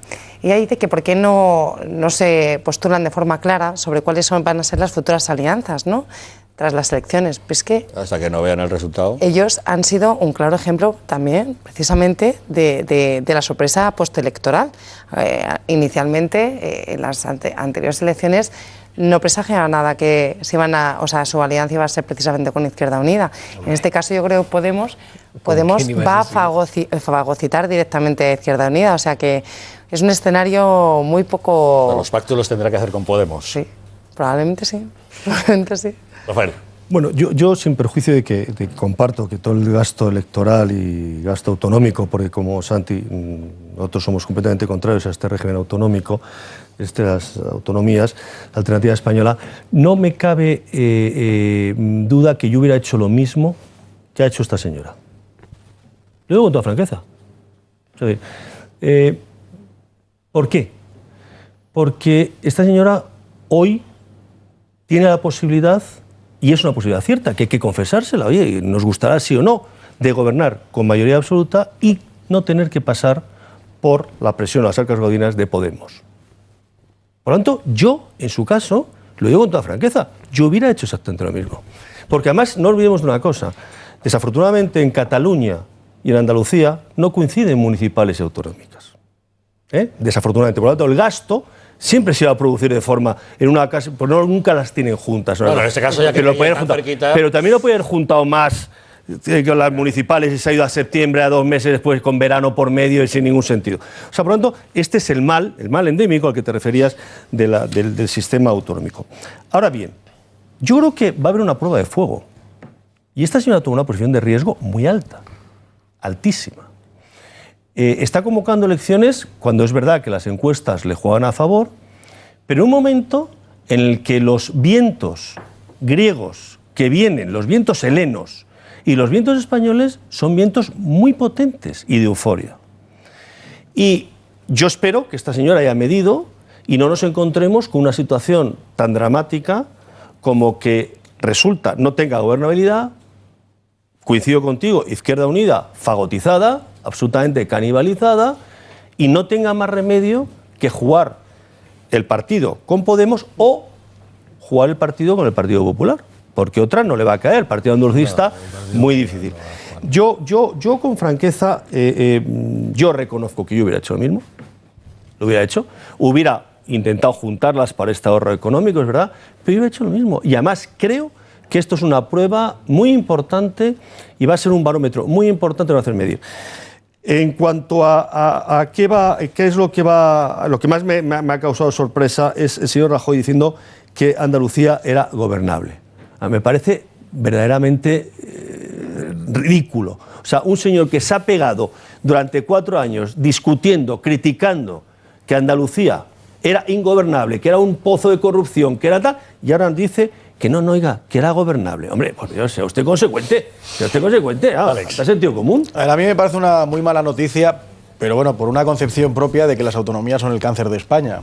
Con lo cual a mí que celebren elecciones autonómicas en cualquier comunidad autónoma de España me parece una mala noticia. Eso empezando por ahí. A mí me parece que mientras sigamos teniendo 17 parlamentos autonómicos, 17 consejerías de salud, 17 consejerías de sanidad, de educación, de tal, 17 presidentes, que además es que les ves en sus discursos de Año Nuevo y pavoneándose con sus coches oficiales, es que... Bueno, me voy a ahorrar el calificativo, pero mientras sigamos teniendo eso me parece que es el cáncer para España, con lo cual no me alegro de las elecciones autonómicas en ninguna comunidad autonómica de España. Dicho eso, además creo que las sociedades maduras son aquellas que no necesitan tener muchos políticos por encima, sino aquellas que se saben gobernar a sí mismas. Estoy pensando, por ejemplo, en la sociedad suiza, ¿no? Es como lo que hablábamos antes de las leyes. Una sociedad madura es aquella que no necesita sacar 27 leyes cada día, sino es gente que es madura y que sabe manejarse en la vida sin necesidad de 27 leyes encima amenazándole, ¿no? Dicho esto, bueno, pues Susana Díaz efectivamente es la heredera de todo el tema de los ERE. Ella ha sabido manejar, creo que es una política hábil en ese sentido, ha sabido desmarcarse del pasado y la prueba es que por lo visto está a 5 escaños de la mayoría absoluta, pero el gobierno de Andalucía de los últimos 30 años yo creo que es uno de los gobiernos más intervencionistas de los que hay en España ahora mismo, ¿no? Están los medios de comunicación absolutamente politizados y manejados. Hemos visto este esperpento ahora de la Catedral de Córdoba, la intervención absoluta en el tema de la educación. Bueno, esto es Susana Díaz y esto es el Partido Socialista de Andalucía, ¿no? Es llamativo, por ejemplo, que los 10 municipios con más paro de España, encabezados por La Carolina en Jaén, con casi un 65% de paro. Los 10 municipios con más paro de España están los 10 en Andalucía, ¿no? Eso creo que es un dato interesante. Por otro lado, mal sale el PP. Es que han elegido un candidato, a mi juicio, muy flojito. Es decir, vamos a ver, si por un imposible el PP supiera, como hace 3 o 4 años cuando fueron las anteriores elecciones autonómicas, que estaba muy cerca de la mayoría absoluta, cosa que no está ahora, y la presidenta de Andalucía hubiera dicho adelanto las elecciones, hombre, Juan Antonio Moreno habría salido con un poco más de entusiasmo diciendo, claro que sí, suéltenme al toro, o sea, ahí voy. Y sale diciendo, no nos parece bien, claro, porque así sin avisar. Vamos a ver, hombre, sal a comerte el tendido, no puedes ir aquí con paños calientes. Entonces, el PP yo le auguro un fracaso absoluto. Y por último, Podemos, yo llevo diciendo tiempo, gente conocida mía y con quien hablas un día u otro, y no me creen, pero yo lo digo y lo puedo decir ahora aquí públicamente, yo creo que Podemos es un bluff. ¿Pero qué dices? Todas las estadísticas. Bueno, yo creo que Podemos es un bluff. La única realidad que tenemos de Podemos son los 5 eurodiputados que tuvo hace unos meses. Hasta ahora lo que tenemos son encuestas. Y muchas encuestas, eso sí, tenemos encuestas constantemente. Tenemos encuestas. Yo sigo diciendo, y lo digo públicamente, para que luego, si no es así, la gente diga, metiste la pata, no pasa nada, lo reconoceré con absoluta tranquilidad. Creo que Podemos es un bluff y creo que en Andalucía lo va a ser. Ahora tendremos ocasión de hablar más de Podemos. Santiago. Bueno, la verdad es que coincido con los dos anteriores intervinientes, tanto con Alex como con Rafael, en nuestra crítica a la existencia del Estado de las autonomías. Por muchas razones, no porque queramos una España grande, sino porque ha significado la ruina de España, porque nos ha enfrentado a los españoles, porque ha servido para la proliferación normativa que tú llamabas diarrea normativa. Disentería. Disentería.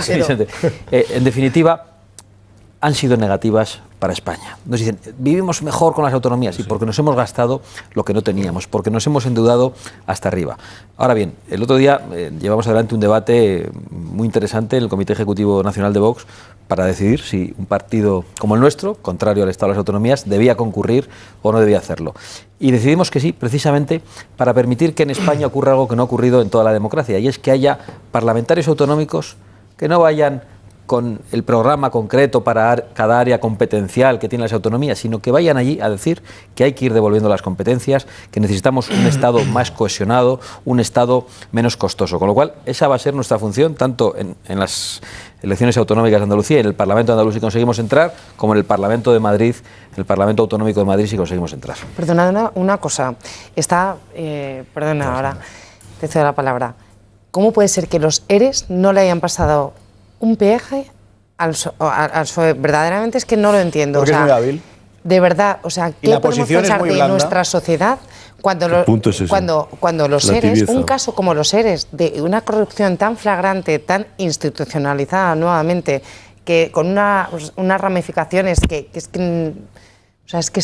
era todo, o sea, no había nada que se escapase de los seres y no le han pasado peajes, sino todo lo contrario.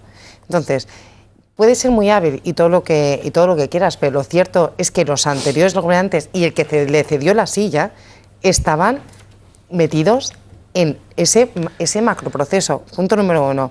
Pero bueno, ahora cuando lleguen las elecciones esas, la ciudadanía tendrá más constancia e información acerca de los seres. A lo mejor en estas elecciones sí se nota ese castigo. Ahí voy. Entonces, en todos estos procesos electorales que estamos comentando, en Cataluña, en no sé qué, no sé cuántos, están viniendo marcadas por hitos judiciales. Todos. O sea, fíjate, el caso Pujol, y ahora vienen las elecciones catalanas, ha salido justo ahora Bárcenas, y estamos también con las elecciones pues en Madrid. Bueno, está por ver, y estoy convencida de que próximamente vamos a tener nuevas noticias y próximas de precisamente el caso de los seres.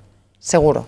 Por la proximidad justamente de la convocatoria electoral. Sí. Siempre. Convencida. Es decir, que volvemos a la teoría de que cada vez que se acercan las elecciones, basura al ventilador. Pero sí, da igual, es que la basura tiene que salir. O sea, que si le resulta inoportuno, eso es malo. Es que la basura nunca debe resultar inoportuno. Tenéis ganas de que se limpie. Si la cuestión es que siempre que hay algún hecho electoral cercano, es verdad que la jueza Alaya siempre hacía alguna preimputación que no existe en derecho, alguna cosa de estas. Alaya de titular, y otros jueces, ¿no? de prensa. Pero yendo a los temas. Lo primero, cualquiera puede tener una opinión diversa a otro, pero hay datos objetivos, estudios internacionales, Naciones Unidas, Banco Mundial, Fondo Monetario Internacional.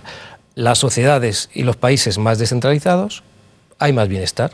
España tiene hoy más bienestar, entre otros motivos, muchos motivos, hay muchas variables, entre otros motivos porque se descentralizó con las comunidades autónomas. ¿Que es verdad que la descentralización de las comunidades autónomas era nueva y ha tenido fallos? Quien diga que las comunidades autónomas no ha tenido fallos, pues estaría ciego o estaría mintiendo. Pues no es el caso de Francia, no es el caso de Francia, ni de Estados Unidos, ahí lo tienes. Suiza. Si quieres hablar del sistema federal también suizo. Sí, podemos hablar del sistema federal, fenomenal. Estás todo el rato, no quería entrar en lo de Suiza para darte, pero si quieres, yo no te interrumpo a ti, pero si quieres entramos aquí, si nos deja el presidente, yo te entro en todos, cada uno, país por país. Hablamos de los cantones y de lo que quieras. Los países con mayor bienestar son los más descentralizados. El Estado de las autonomías ha traído bienestar y hay que corregir las disfunciones que ha traído algunas, porque es una cosa que es novedosa en la historia política de este país.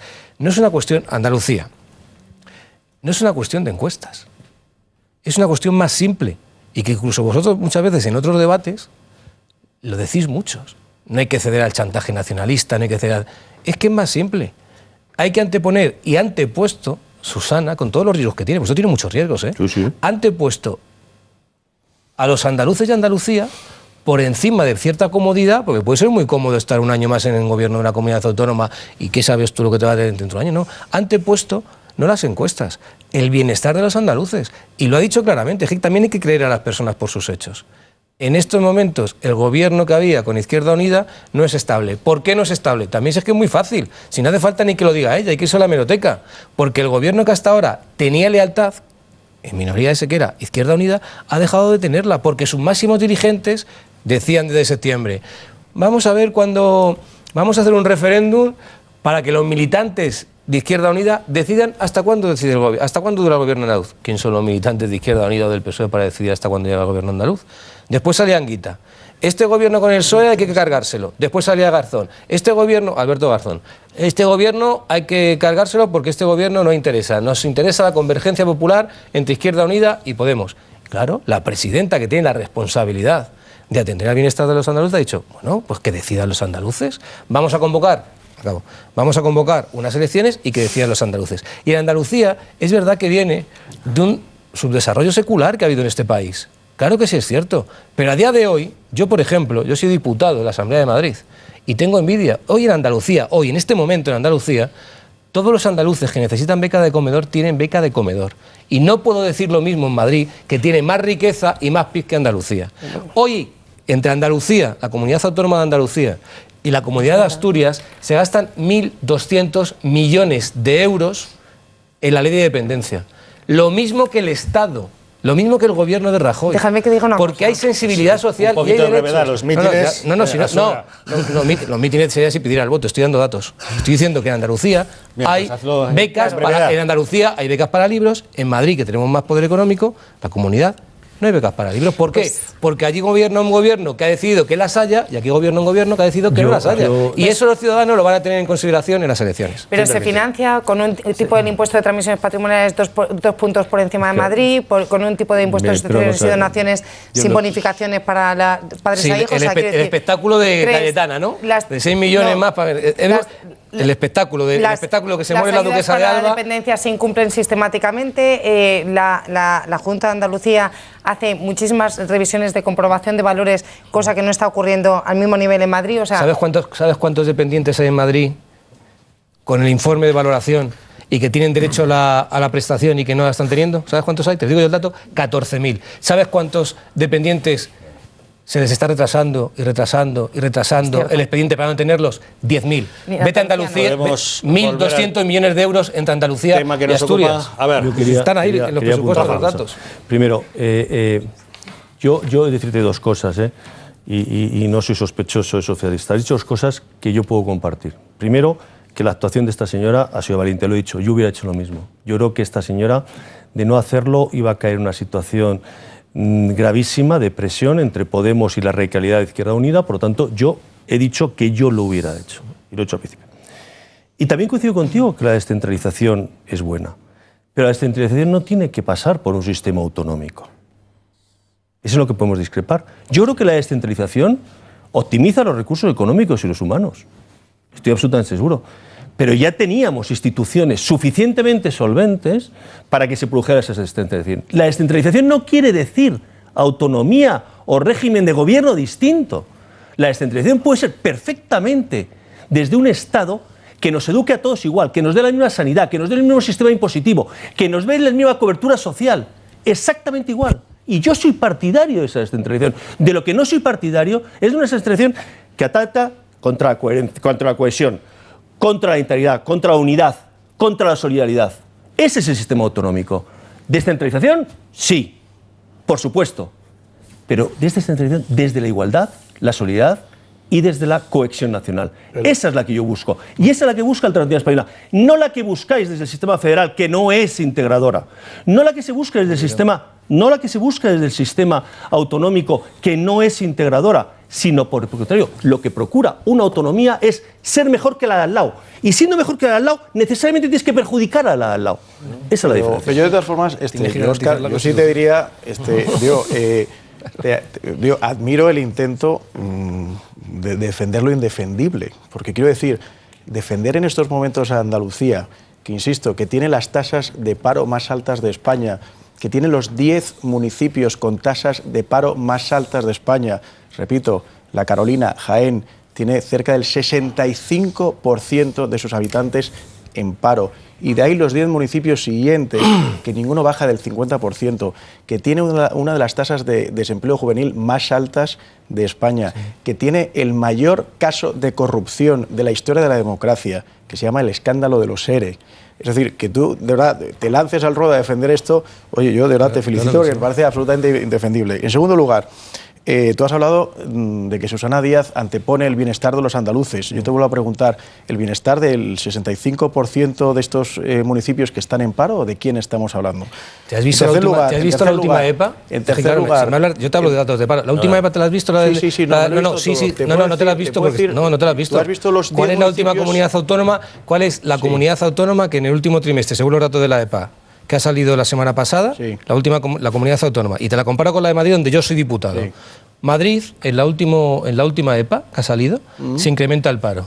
Tenemos 255.000 personas hoy en Madrid, 255.000 personas hoy en Madrid, que llevan más de 2 años desempleadas. ¿Me vas a hablar de un Cuando trimestre? en el año 2008 eran 19.500 personas. ¿Me vas a hablar de un trimestre o vamos a hablar de cifras globales? ¿No? Porque es que si hablamos... Te hablo de la historia.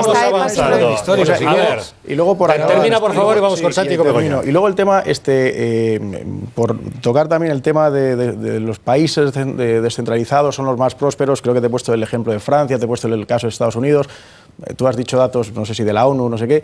Sí. Ahí están los datos de Francia, Estados Unidos, Gran Bretaña, etcétera, etcétera. Oye, pero yo también te digo una cosa. Si la clave es descentralizar, joder, pues descentralicemos más. Es decir, no tengamos 17 parlamentos, tengamos 82. Si esa es la clave, pero ¿en qué cabeza cabe pensar que multiplicar las instituciones, como ocurre en España, eso nos va a llevar a un mayor bienestar? ¿Dónde está visto? Pues si ya sabemos cuáles son los gastos que tienen las autonomías, la duplicidad, que de verdad, que hablas con cualquier empresario que quiera abrir en una comunidad y en otra y en otra, los papeleos que tienes que hacer para pasar de una comunidad a otra no tienen el más mínimo sentido. Venga. Cuando viene el extranjero... Santiago. Precisamente salían estos días los 17 defensores del pueblo de las autonomías diciendo que había problemas de atención sanitaria. Los 17 coincidían. Y había hoy uno que me arrojaba a ese dato. Digo, claro, ese es el problema, que no hay atención sanitaria, entre otras cosas, porque hay 17 defensores del pueblo en las autonomías cuando podíamos tener uno. Hay 17 parlamentos cuando podíamos tener uno. Claro que la descentralización puede ser buena, pero es que la descentralización no es necesariamente, como bien decía Rafael, una descentralización política, puede ser una descentralización administrativa. No exige la existencia de parlamentos regionales, ni muchísimo menos. Por lo tanto, no es verdad que la descentralización política sea signo de prosperidad. En España ha sido signo de ruina y de endeudamiento, ha sido signo de deslealtad y de desigualdad, de que haya más facilidad efectivamente para la corrupción.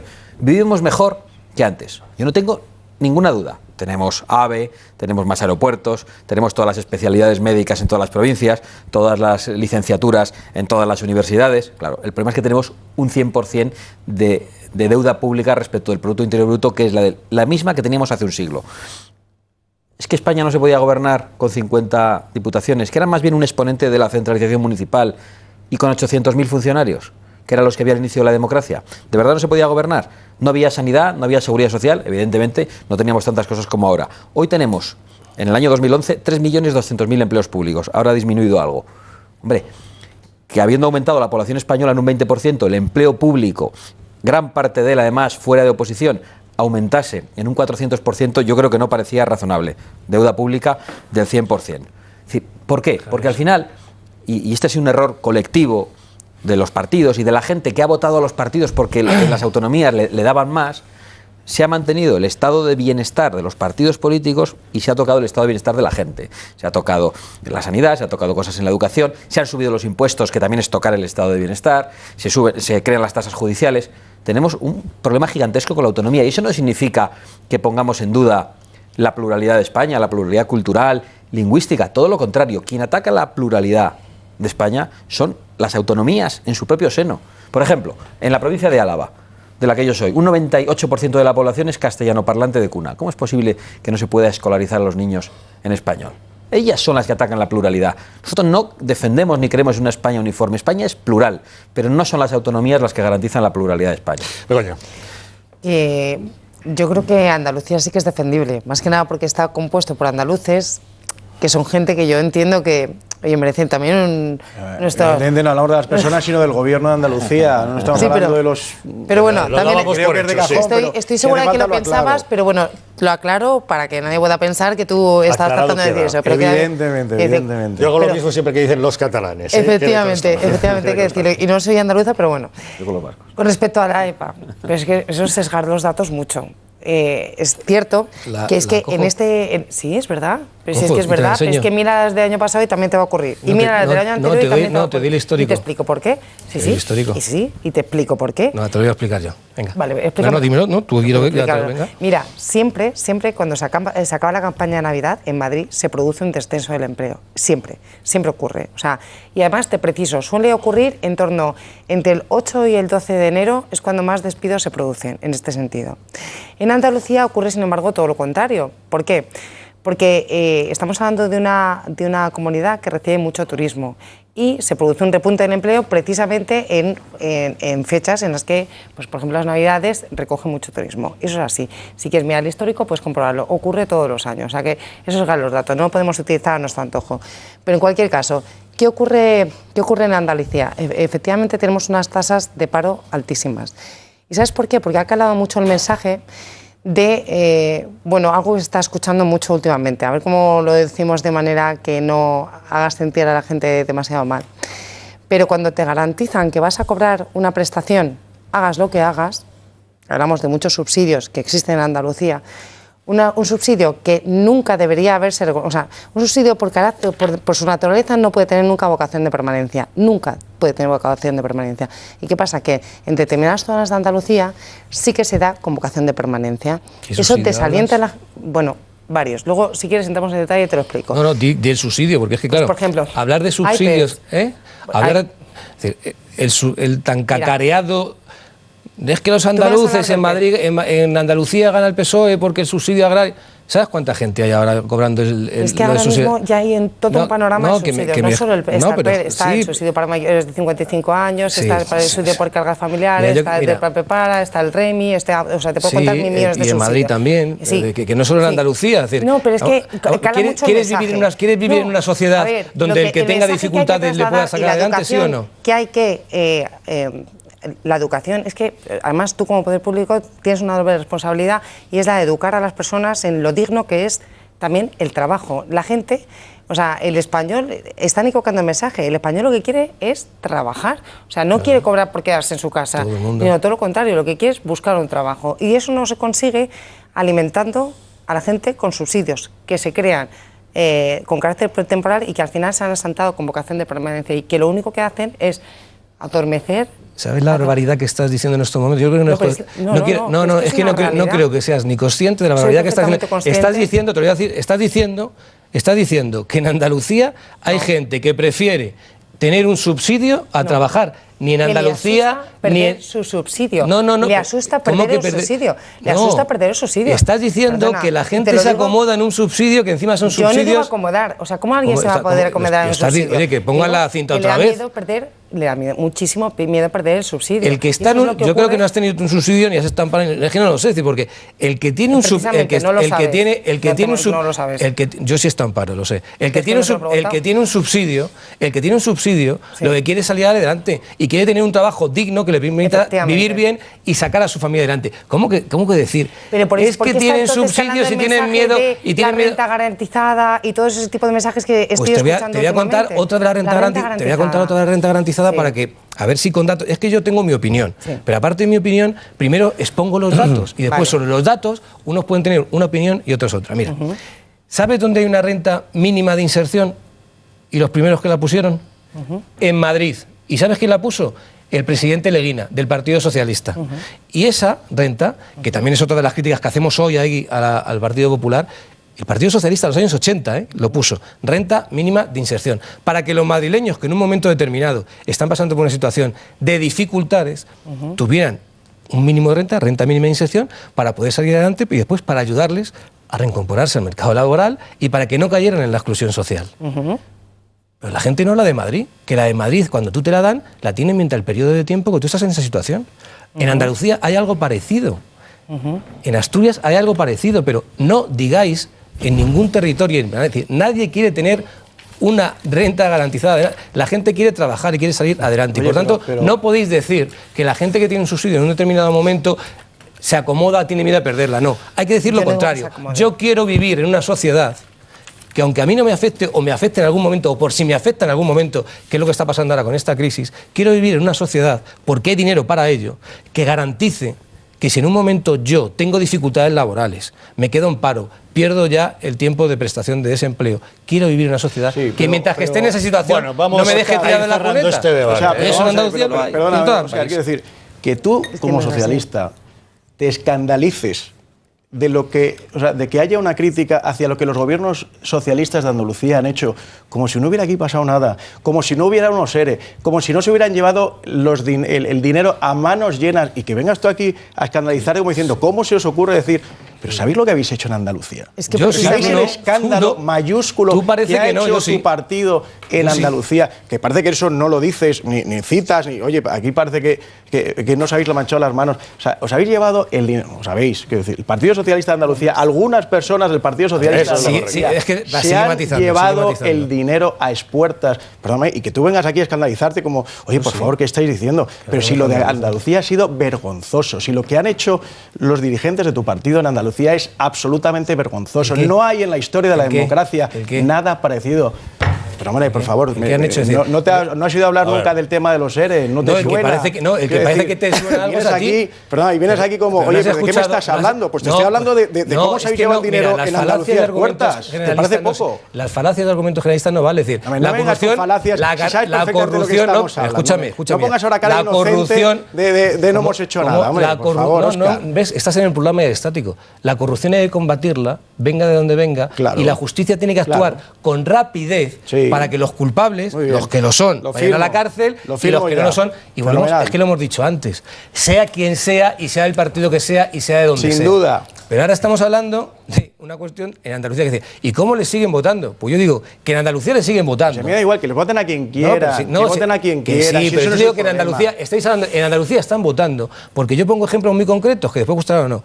En Madrid, en julio, intentamos... Ya desviamos la atención. No desvío ninguna atención, porque son decisiones políticas. Oye, Andalucía no ha pasado nada, No, son decisiones políticas. ¿Me dejas acabar?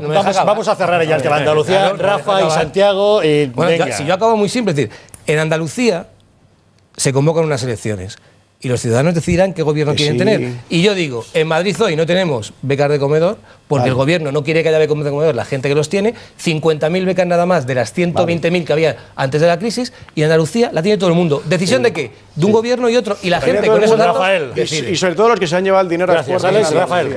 Bueno, vamos a ver, yo quiero hacer una matización. Vamos a ver.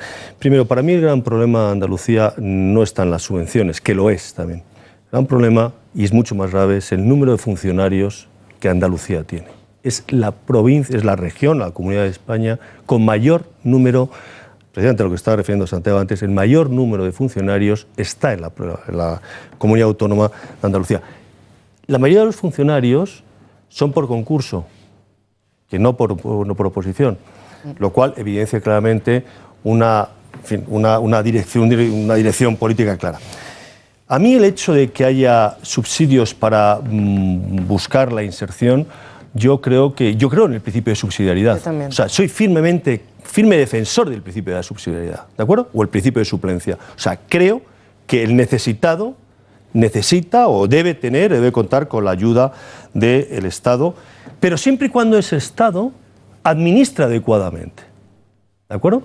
Y tú apuntabas una cosa muy importante, becas de comedor, que tantas veces has dicho, Óscar. No quiero becas de comedor, quiero pagar menos impuestos para yo poderle dar a mi hijo beca de comedor. Eso es lo que yo quiero. Y cuando no tengas para poder pagar a tu hijo, ¿quieres vivir en una sociedad me permites? Entonces aplica el principio de la subsidiariedad en ese caso. Exactamente. Pero no, cuidado, es que el principio de la subsidiariedad no es el principio de la colectivización, que es distinto, es absolutamente distinto. Y no tengo que dar a todo el mundo beca de comedor. Tengo que dar beca de comedor a quien lo necesite. Pero es que no es en Andalucía como juega. ¿Cómo que no? No juega así. No juega así. Vale. El instituto, por ser colegio público, lo otorga. ¿O no? El colegio público, por ser colegio público, lo otorga. ¿O no? No, estás equivocado. El que está equivocado. Óscar, ahí estás absolutamente equivocado. Yo no quería decirte, mira, te puedo decir, para que veas. Estás equivocado. Andalucía no es la. No, Óscar, es que no. Andalucía no es la comunidad autónoma primero que tiene más funcionarios. Óscar, no. Andalucía. No. Porcentaje. Es que yo vuelvo a los datos, no vuelvo a las opiniones. Andalucía, no, en porcentaje no. Andalucía no es la comunidad autónoma que más funcionarios tiene. Aquí tienen la estadística, después que no quería yo entrar tampoco en ese nivel de detalle. Vuelvo a lo mismo. Si es que voy a las elecciones, que era el tema. ¿Me permites? En relación al número de provincias, el mayor. Y densidad de provincias, el mayor, lo vemos. Vamos a seguir avanzando, Santiago. Bueno, yo quiero hacer una referencia también al asunto de los subsidios y de las prestaciones por desempleo a la que se refería Begoña. Yo creo que Begoña tiene razón. Y yo creo que las prestaciones sociales y los subsidios son absolutamente necesarios para las personas que están en riesgo de exclusión social. Y de la misma forma creo que la inmensa mayoría de las personas que reciben algún tipo de prestación lo hacen porque lo necesitan y deseando salir de esa situación. Pero creo que no se puede negar que hay una minoría de personas que están recibiendo subsidios, que están recibiendo prestaciones, españoles o extranjeros, y que se acomodan a esa situación. Y yo sí he recibido el subsidio por desempleo. Yo he sufrido un desahucio. Es decir, lo digo con toda la sensibilidad del mundo. Y yo he querido salir de esa situación. Con lo cual yo creo que en eso tenemos que ser más ponderados. Todos tenemos sensibilidad social, un socialista, uno de Vox, la tiene Rafael, la tiene Begoña, la tenemos todos. Pero sí es verdad que hay que vigilar y hay que perseguir el fraude. Yo creo que en eso tampoco se nos tienen que caer los anillos ni aceptar que inmediatamente, en cuanto podamos decir que puede haber algunas personas, una minoría, cobrando prestaciones y acomodadas en la situación, se nos echen encima los leones de la corrección política. No, es que el razonamiento no era ese. El razonamiento era que, es que como reciben una subvención, una prestación, se acomoda. Vuelvo a repetirlo, nadie se acomoda. Deja un momentito. Déjame hablar a mí. Mira, hay determinados subsidios. Perdona, por cuota de pantalla, de verdad. Sí, se me cuota de pantalla. Por favor. Mira, hay determinados subsidios y además que los conozco profundamente. Y yo, tú ahora has hablado a más trabajadores. Yo he hablado con más trabajadores por el tipo de trabajo que he realizado. Bien, hay determinados subsidios que son fundamentales. Concretamente, el subsidio para mayores de 55 años y el subsidio por cargas familiares.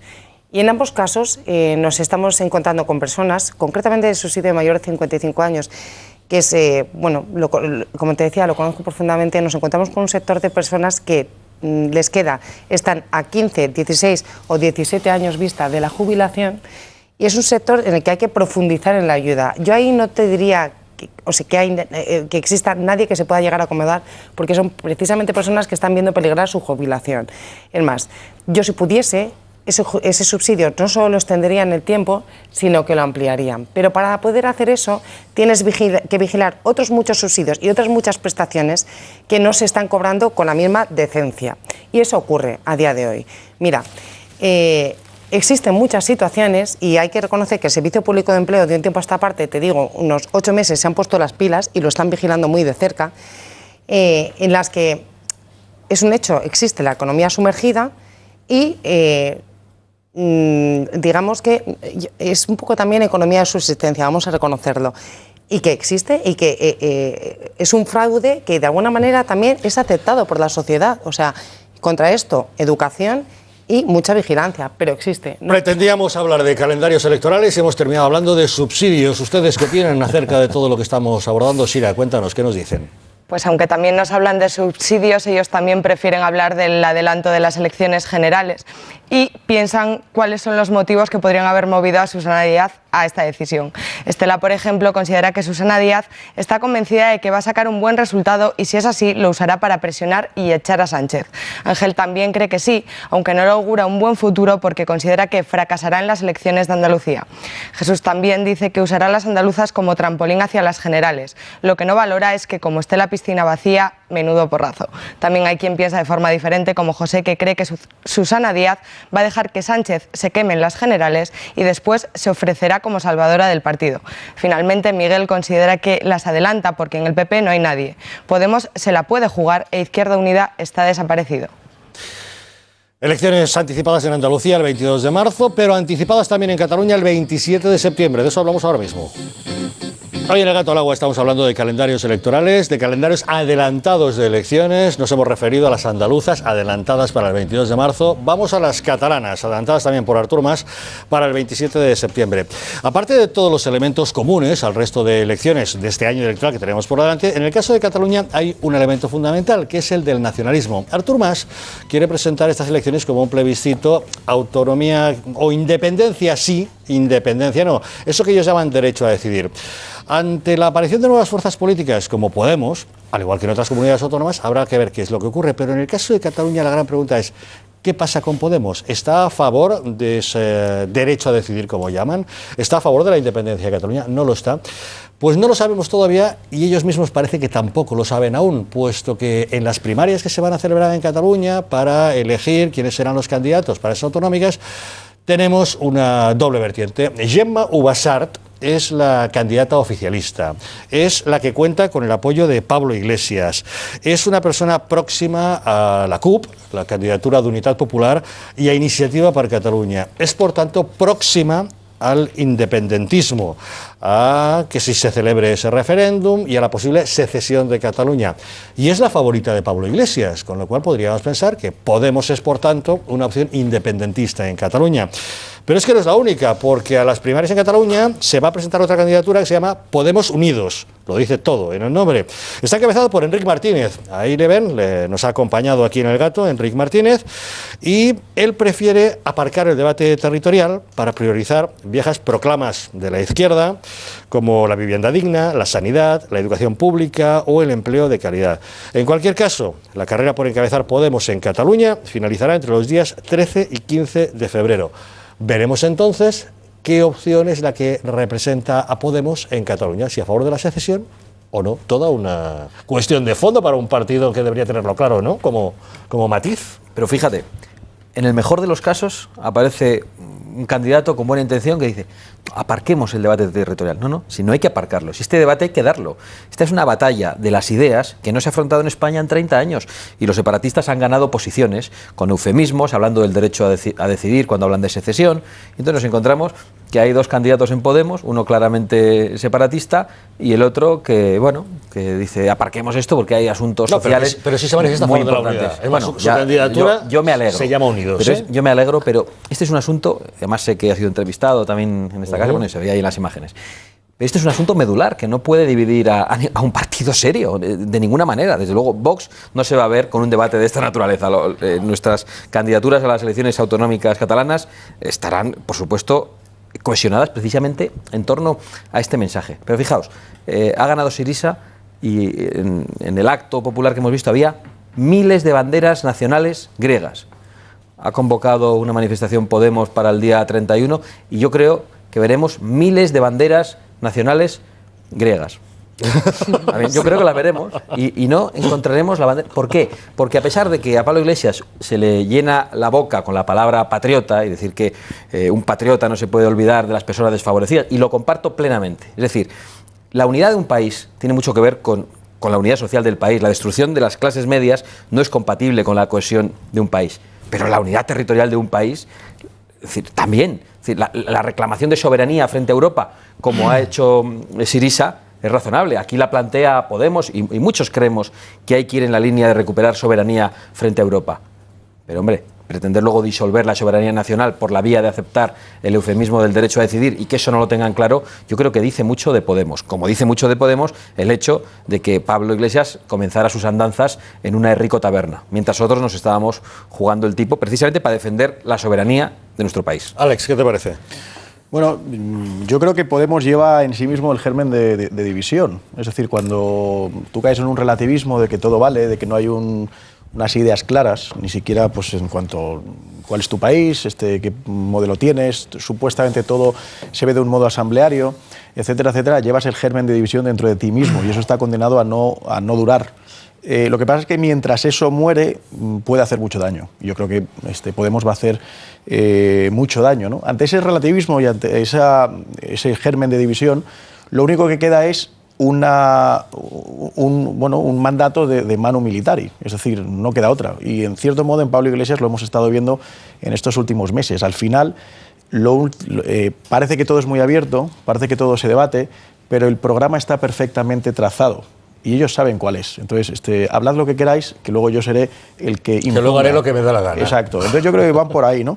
No es nuevo. Quiero decir, los inspiradores de Pablo Iglesias, no hay que olvidar, bueno, pues que son todos los partidos comunistas de antaño. Entonces, aunque el muro de Berlín cayó en el año 89 y parecía que el comunismo ya estaba felizmente superado, hay algunos que quieren volver a beber de esas fuentes. Lo hemos visto en Venezuela, lo vemos en Cuba, etcétera, etcétera. Y esos son los inspiradores. Es decir, si queremos ver hacia dónde va Podemos, veamos hacia dónde fueron esas repúblicas democráticas comunistas, hacia dónde ha ido Venezuela, hacia el caos más absoluto, hacia dónde va Cuba, etcétera, etcétera, ¿no? Entonces yo por eso concluyo diciendo lo que decía antes. Podemos es un bluff. Es un bluff que va a hacer mucho daño, pero al final es un bluff que se va a desmoronar porque no se puede sostener. Óscar. Creo que va a ganar la chica que... Gemma Ubasart, la candidata. Creo que va a ganar la que apoya a Pablo Iglesias. La que cuenta con el apoyo de Pablo Iglesias, parece incontestable, ¿no? Salvo en Málaga, me parece que ha sido, donde no ha ganado el que decía Pablo Iglesias. En el resto está ganando. Y hay que ver también lo que va a suceder en Madrid, que en Madrid también está habiendo una pelea bastante importante entre la persona que ha apoyado y apoya a Pablo Iglesias y Miguel Urbán, que viene del partido anticapitalista. Por tanto, creo que en Cataluña va a ganar la que está a favor de la independencia, según lo que habéis dicho. El problema que tiene ahora político... se complica más encima con los submarinos de Izquierda Unida, en fin, eso es bastante más complicado, sí. Pero la cuestión de fondo es otra, es decir, la cuestión de fondo es que ellos tienen claro qué es lo que piensan, lo tienen claro cuál es su modelo territorial de España, o cuál no es su modelo territorial de España. Lo que pasa es que ahora están en un momento que ellos consideran que se dicen verdaderamente lo que piensan, van a perder apoyos en esas encuestas. Por eso están en esa ambigüedad calculada. Acordaron las primeras declaraciones públicas de los principales líderes de Podemos antes de constituir el partido y de tener este resultado electoral que tuvieron las europeas. Digo declaraciones públicas de hace un año o hace año y medio. ¿No? Si te van más para atrás, todavía peor, ¿no? Entonces, la cuestión es que están ahora en el problema que tienen, es decir, por una parte, si dicen lo que piensan, mucha gente les va a dejar de apoyar, y entonces están en una ambigüedad calculada que yo creo que tienen que resolver, porque si no están engañando a los ciudadanos, como ya en algunas cuestiones que decían en las europeas de renta para todo el mundo, ya no para todo el mundo, no vamos a pagar la deuda, ahora vamos a ver cómo la vamos a decir, que yo creo que no se puede estar cambiando de programa electoral y de programa de gobierno cada 5 minutos, porque si tú cambias de programa electoral cada 5 minutos en cuestiones estratégicas de modelo de país y de modelo de sociedad y de modelo de crecimiento económico, tú al final lo que la gente va a percibir es que estás intentando pues decir lo que quieren escuchar para ver si te apoyan. O sea, que si apuestan por el secesionismo en el resto de España no les votarán. Rafael. Bueno, vamos a ver, yo creo que lo que quiere Podemos lo lleva en el ADN. Yo estoy absolutamente seguro que saben lo que quieren. Lo que quieren, también estoy absolutamente seguro que no es precisamente la unidad de España, como por lo menos nosotros, de la Alternativa Española, y pienso que muchos de esta mesa la concebimos. Otra cosa distinta, y eso comparto con Óscar, es que estos son capaces de mimetizarse con el terreno, ir adecuándose a los vientos, como vengan. Además es una estrategia muy propia del marxismo. El marxismo lo ha demostrado, ha sabido mimetizarse, ha sabido infiltrarse perfectamente en la iglesia, con sotanas y alzacuellos, en el ejército, con gorras, pistolas y botas de... En fin, por lo tanto, es una estrategia que es muy conocida y muy vieja ya. Saben infiltrarse, lo saben hacer muy bien, lo saben hacer muy bien. Además no les da vergüenza. No les importa, o sea, no se arrugan, no es que me sacaste el vídeo porque yo dije, no, sí, pero es que lo pensaba, pero es que ahora lo pienso. Tienen el desparpajo, ¿no? Por lo tanto, yo creo que lo que va a suceder en Podemos es una fuerza independentista, es una fuerza que desde luego no está a favor de la unidad de España. Pero quiero decir una cosa que sí me ha preocupado de la presentación, que no tiene mucho que ver con esto, pero me vas a permitir. Es que el líder de Podemos Unidos se quiere centrar más, hemos dicho, en materias que son más propias, digamos, de la izquierda. Una vivienda digna, una educación pública. Pues yo le quiero decir al líder de Podemos Unidos que yo quiero una vivienda digna. Eso no es un discurso de la izquierda. Que yo quiero una educación pública de calidad y eso no es un discurso de la izquierda. Que yo quiero una sanidad pública y no es un discurso de la izquierda. Pero quiero también colegios privados, quiero colegios cofretados, quiero clínicas privadas, quiero conciertos.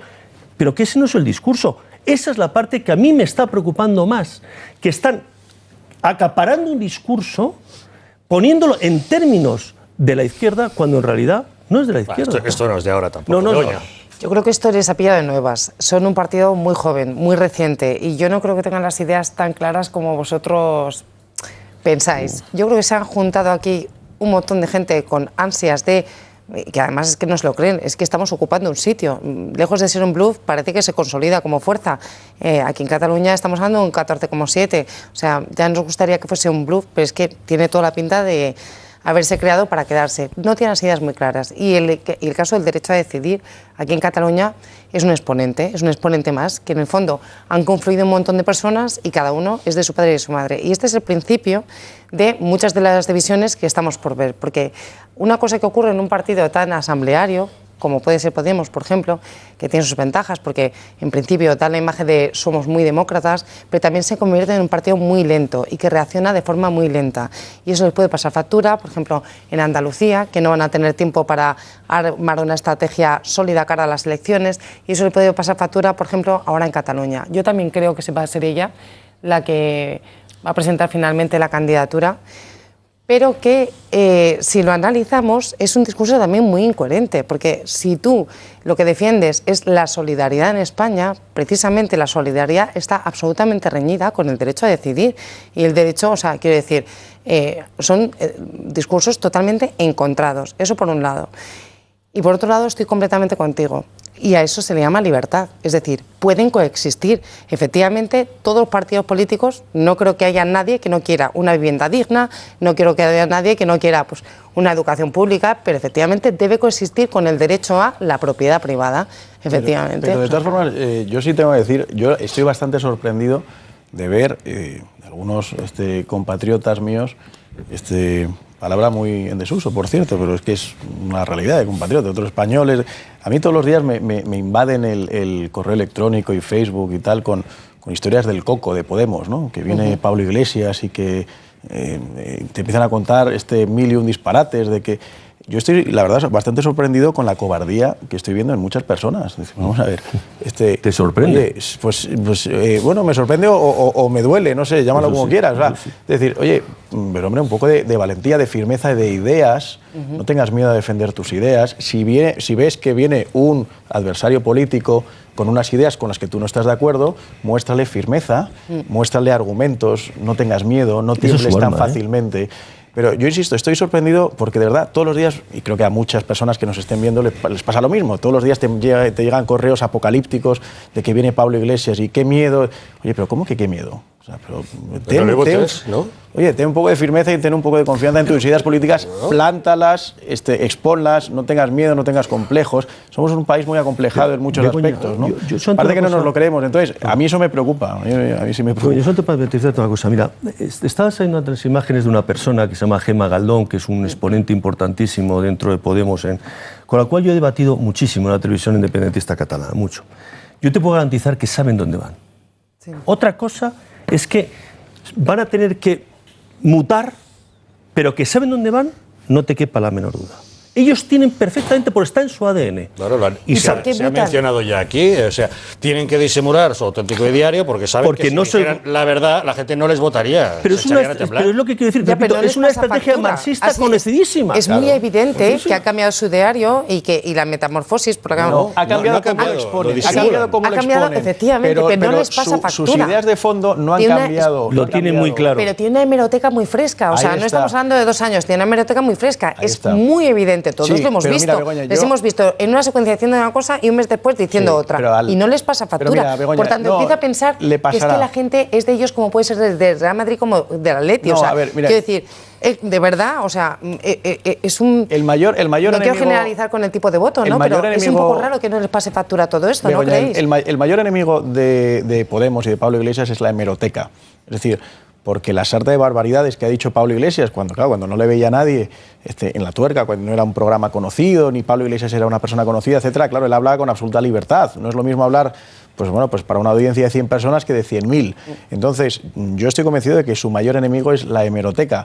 Entonces, siguen pensando exactamente lo mismo. Lo que pasa es que el envoltorio es distinto, porque si no, evidentemente saben que no se lo compran. Tema recurrente, el de Podemos. En todas las tertulias sale. ¿Ustedes se imaginan por qué? Bueno, ¿qué están opinando esta noche? Sira, cuéntanos, ¿qué nos dicen? Bueno, Javier, pues nos están hablando de Podemos también. Muchos de nuestros espectadores piensan que es un bluff, como Jesús, que defiende que va a caer por su propio peso, el peso de la demagogia y la mentira. Pero también continúan hablando de Susana Díaz y su adelanto electoral. Estos son algunos de los mensajes que nos llegan. José considera que el verdadero motivo es que lo que quiere es afianzar su impunidad en la Junta de Andalucía y seguir así. Armando apunta que esta decisión obedece simplemente a estrategia política, de la misma forma que para Rajoy las generales. Santi finalmente es de otra opinión y dice que sin ninguna duda lo tiene todo calculado. En fin, todos los días hablamos de Podemos y todos los días conocemos algún elemento más de esos casos de presunta corrupción que les rodea. Ahora les hablamos de Monedero. Todos los días hablamos de Podemos, pero no únicamente de las encuestas, como aparecen, de si deben disimular su ideario para no asustar a los votantes, sino también de esas constantes acusaciones de corrupción que rodean a sus principales líderes. Bueno, veremos en qué termina todo eso. De momento sí sabemos que la Universidad Complutense de Madrid ha decidido abrir una investigación acerca de esos 425.000 euros cobrados por Juan Carlos Monedero, procedentes de regímenes como Bolivia, Venezuela, Ecuador o Nicaragua, por labores de asesoría asesoría para crear una moneda bolivariana. Ese asunto ha saltado, le está dando más de un quebrado de cabeza y la universidad ha decidido investigarlo como paso previo a un posible expediente o sanción por no haber notificado a la institución si realizó adecuadamente esos trabajos que estaban remunerados, si eran correctos o no lo eran. En fin, un elemento más para el que todos los días estemos hablando de la gente de Podemos.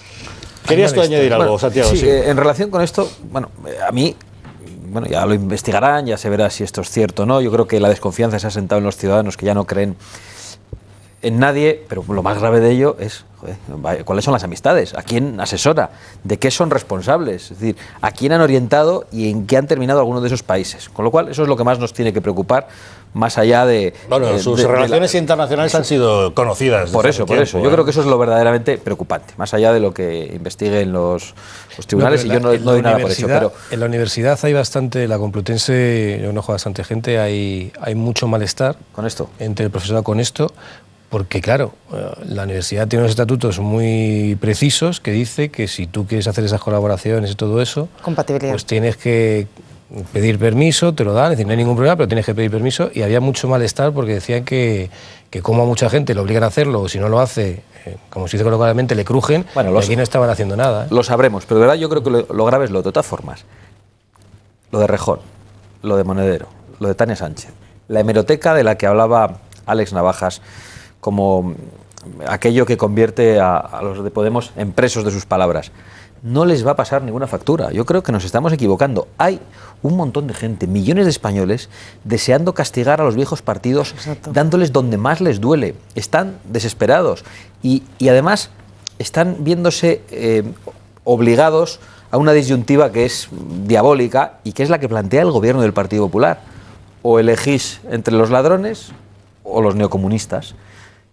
Y además, ¿cómo no va a haber miedo a Podemos? Antes lo decía Alex, yo lo entiendo. ¿Cómo no va a haber miedo si es el único punto del programa electoral del Partido Popular? Una vez que ha incumplido todos sus compromisos, que una tras otra ha ido haciendo una política desde el Gobierno de la Nación continuista con lo de Zapatero, incluso empeorándolo en algunas materias, como los impuestos, claro, ya no tiene nada que ofrecer, solo el miedo.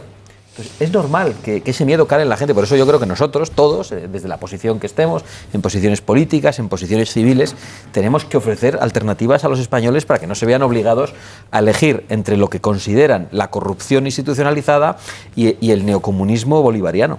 Esa es nuestra responsabilidad. Pero con independencia que estoy completamente de acuerdo contigo, porque revela sus relaciones, ¿no? Y para quien realiza estudios y todo eso, pero como ejemplo, no olvidemos que va camino de ser un político que está por ver, ¿no?, cuál es el puesto que va a ocupar, pero parece que va a ser importante, ¿no? El ejemplo personal que presenta es de una persona que, uno, lo ocultó a su fuente de renta, a la universidad, causando, me consta también, muchísimo malestar, incumpliendo la normativa del centro, que exigía solicitar la compatibilidad y tal. Dos, a la agencia tributaria. Estamos hablando de unos exámenes, unos estudios que se realizaron en el 2011, año del devengo del impuesto, tanto del IVA, por ejemplo, como del impuesto de sociedades. Porque además no debería haber tributado, porque debería haber tributado por el impuesto sobre la renta. Y resulta que solo lo declara cuando finalmente cobra en el año 2013. Es decir, esto es algo que a ningún autónomo de España se le perdona. Acordémonos de el ingreso del IVA antes del cobro de las facturas. Y no lo hace. Es decir, engaña por sistema, engaña a su empresa, engaña a la agencia tributaria y por ende engaña a todos los españoles. Y además estamos hablando de unos niveles de renta que, según un poco el programa de Podemos y de Syriza, debería estar tributando en torno al 70%, ¿no?, según lo que produzcan. Bueno, pues prediquemos por el ejemplo. Ya. Yo, si fuese él, lo primero que haría sería ingresar el 70% de esas cantidades en la agencia pública. Yo me quedo con... Ha dicho Santiago una palabra que creo que es importante, que es la de la desesperación. O sea, efectivamente, la desesperación que sienten muchos españoles es el humus donde pueden hacer un partido como Podemos. Si no, no nace, ¿no? Es decir, Podemos no es el partido de la sonrisa y de la esperanza, como ellos tratan de vender, sino que Podemos realmente es el partido de la desesperanza, del rencor y del odio, porque ahí es donde nace, ¿no? Por eso yo creo que sí que tenemos que tener muy en cuenta esa desesperanza de millones de españoles que se sienten absolutamente traicionados por esos políticos que llevan mucho tiempo en política, muchos de ellos que han causado esa desesperación en muchos españoles y que al final hacen que el español de a pie pierda la esperanza. Y creo que tiene que ser una llamada a la conciencia de esas personas. Porque al final esos políticos, lejos de convertirse en prohombres, en ejemplos, que es lo que debe ser un político, se han convertido en villanos. Y cuando un país llega a ese grado de detritus, es que estamos mal. Y ahí es donde nace Podemos. Efectivamente. Hemos estado desde Yo quiero recordar que este señor se dedicó a dar charlas por toda España en virtud de un libro que se llamaba Cursos urgentes de política para gente decente. Este señor. Libro que tiene publicado, donde hace una exposición de lo que debe ser la transparencia, el político decente. Bueno, pues el mismo que se ha embolsado 1,5 millones de euros a través de asociaciones, ¿de acuerdo?, que ha utilizado de pantalla para defraudar o supuestamente poder defraudar al fisco. Para mí es muy importante. También es importantísimo a quien asesora, obviamente, y de quién vienen los fondos. Clarísimamente es importantísimo. Pero a mí, un señor que predica los cursos urgentes de política para gente decente y se vaya embolsando 1,5 millones a través de asociaciones en forma de pantalla, me parece muy grave. Pero yo creo una cosa. Podemos es nuestra responsabilidad. Es nuestra responsabilidad. ¿Sí? Porque no hemos presentado una alternativa al pueblo español. Y han llegado unos señores, y perdón que voy a insistir, a decir cosas que quieren capitalizar, que no son de ellos, pero que las han dicho. Y las han dicho sin complejos, y las han dicho de forma directa, sin tibiezas, mientras que los demás hemos estado jugando, o han estado jugando, a la políticamente correcto, a la tibieza, a lo sencillito, al de no me toques, al de la componenda. Y esa responsabilidad es nuestra. Y es responsabilidad nuestra porque hoy, y dentro de unos meses, nos enfrentaremos a unas elecciones y no habrá alternativa. Porque habrá diáspora. ¿Qué ha hecho Podemos? Ha agrupado voluntades de su padre y de su madre, pero las ha agrupado, voluntades. ¿Hemos hecho los demás eso? ¿Hemos hecho ese ejercicio los demás? No lo hemos hecho. No lo hemos hecho. Ellos van atacando con el miedo, como hace el Partido Popular, que vienen los malos con el voto del miedo y el voto de... No. Tienen sus propuestas y las ponen encima de la mesa. Y no hablan de las cosas que habla el Partido Popular, que viene el neocomunismo, no. Hacen su propuesta. ¿Lo hemos hecho los demás? No. ¿No hemos dejado que nos ganen la batalla? Sí. ¿Han puesto encima de la mesa discursos que son nuestros, que nos los han robado, como esos que están haciendo? Sí. ¿Hemos puesto un proyecto de unidad alternativa, como tú bien apuntabas, Santi, que fuera creíble, que diera confianza? No. Lo que hacemos es diáspora, muchos. No, ellos no lo hacen. Por lo tanto, el problema de Podemos es nuestro problema. Es el problema de los socialistas, que no han sabido hacerlo y no han sabido dar la respuesta social adecuada, el de los comunistas, el del Partido Popular, y los que somos outsiders al sistema y pretendemos entrar en el sistema porque también generamos diáspora. Por lo tanto, el problema de Podemos somos nosotros. Y nosotros somos verdaderamente los que estamos poniendo a Podemos donde está. Bueno, al final será responsabilidad de ustedes. Cada uno vota lo que quiere. Y hablando de Podemos, llegamos al momento de ver nuestro vídeo del día.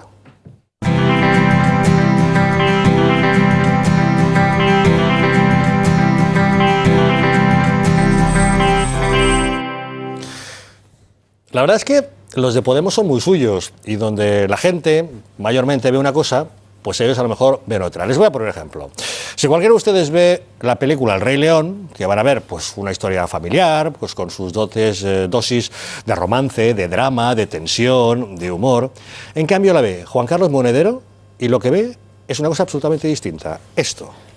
Hay un elemento radical de monarquía. El Rey León es hijo del león y todos los animales van ordenadamente, sin mezclarse entre ellos, a rendir pleitesía. La metáfora es terrible porque el león se los come. Pero, claro, como él es el rey, tienen que venir todos a rendirle pleitesía. Y Dios sanciona esa posición especial. En la versión latinoamericana, el acento de estas hienas es mexicano. Es un acento mexicano que recuerda a los espaldas mojadas, los inmigrantes en Estados Unidos. Y el león malo es oscuro, rostros angulosos, pero lo terrible es a quién se parece este Rey León. Y si nos fijamos, está construido, si se acercan aquí, ahí, se acercan, ven que el rey malo está construido a imagen y semejanza de Jomeini. El león malo aparece con detrás la media luna, que es el símbolo del Islam. De manera también quizá más amable pueden aparecer los compañeros del rey león, que el mensaje que trasladan, ¿qué es? Que la vida es mejor cuanto más tonto eres, desentendido de todo, apolítico, olvídate de cualquier cosa. Y por supuesto acepta de una manera conformista al rey león. Sí, sí, este fino analista pretende convertirse en dirigente político de usted. Vote a quien considere oportuno, pero este es el análisis que hace del Rey León. Momento de ir cerrando el gatómetro del día. Sira, cuéntanos con qué resultado. Bueno, pues finalmente un 74,1% de nuestros espectadores creen que el objetivo real de Susana Díaz es disputar finalmente el liderazgo nacional a Pedro Sánchez, mientras que un 25,9% piensan que este no sería su objetivo. Pues estaremos muy atentos a lo que haga. Solo nos queda saber quién se lleva hoy el gato al agua. Esta noche es para Begoña Villacís. Pues enhorabuena. Don Rafael López Dieguez, muchas gracias por habernos acompañado. Gracias. Buenas noches. Óscar Iglesias, muy buenas noches. Alex Navajas, gracias. Buenas noches. Begoña Villacís, enhorabuena por el gato. Muchas gracias. Gracias, buenas noches. Y Santiago Abascal, muchas gracias. Nos vamos. Saben que mañana tienen una cita con nosotros a las 10 en punto de la noche, aquí, en El Gato al Agua. Buenas noches.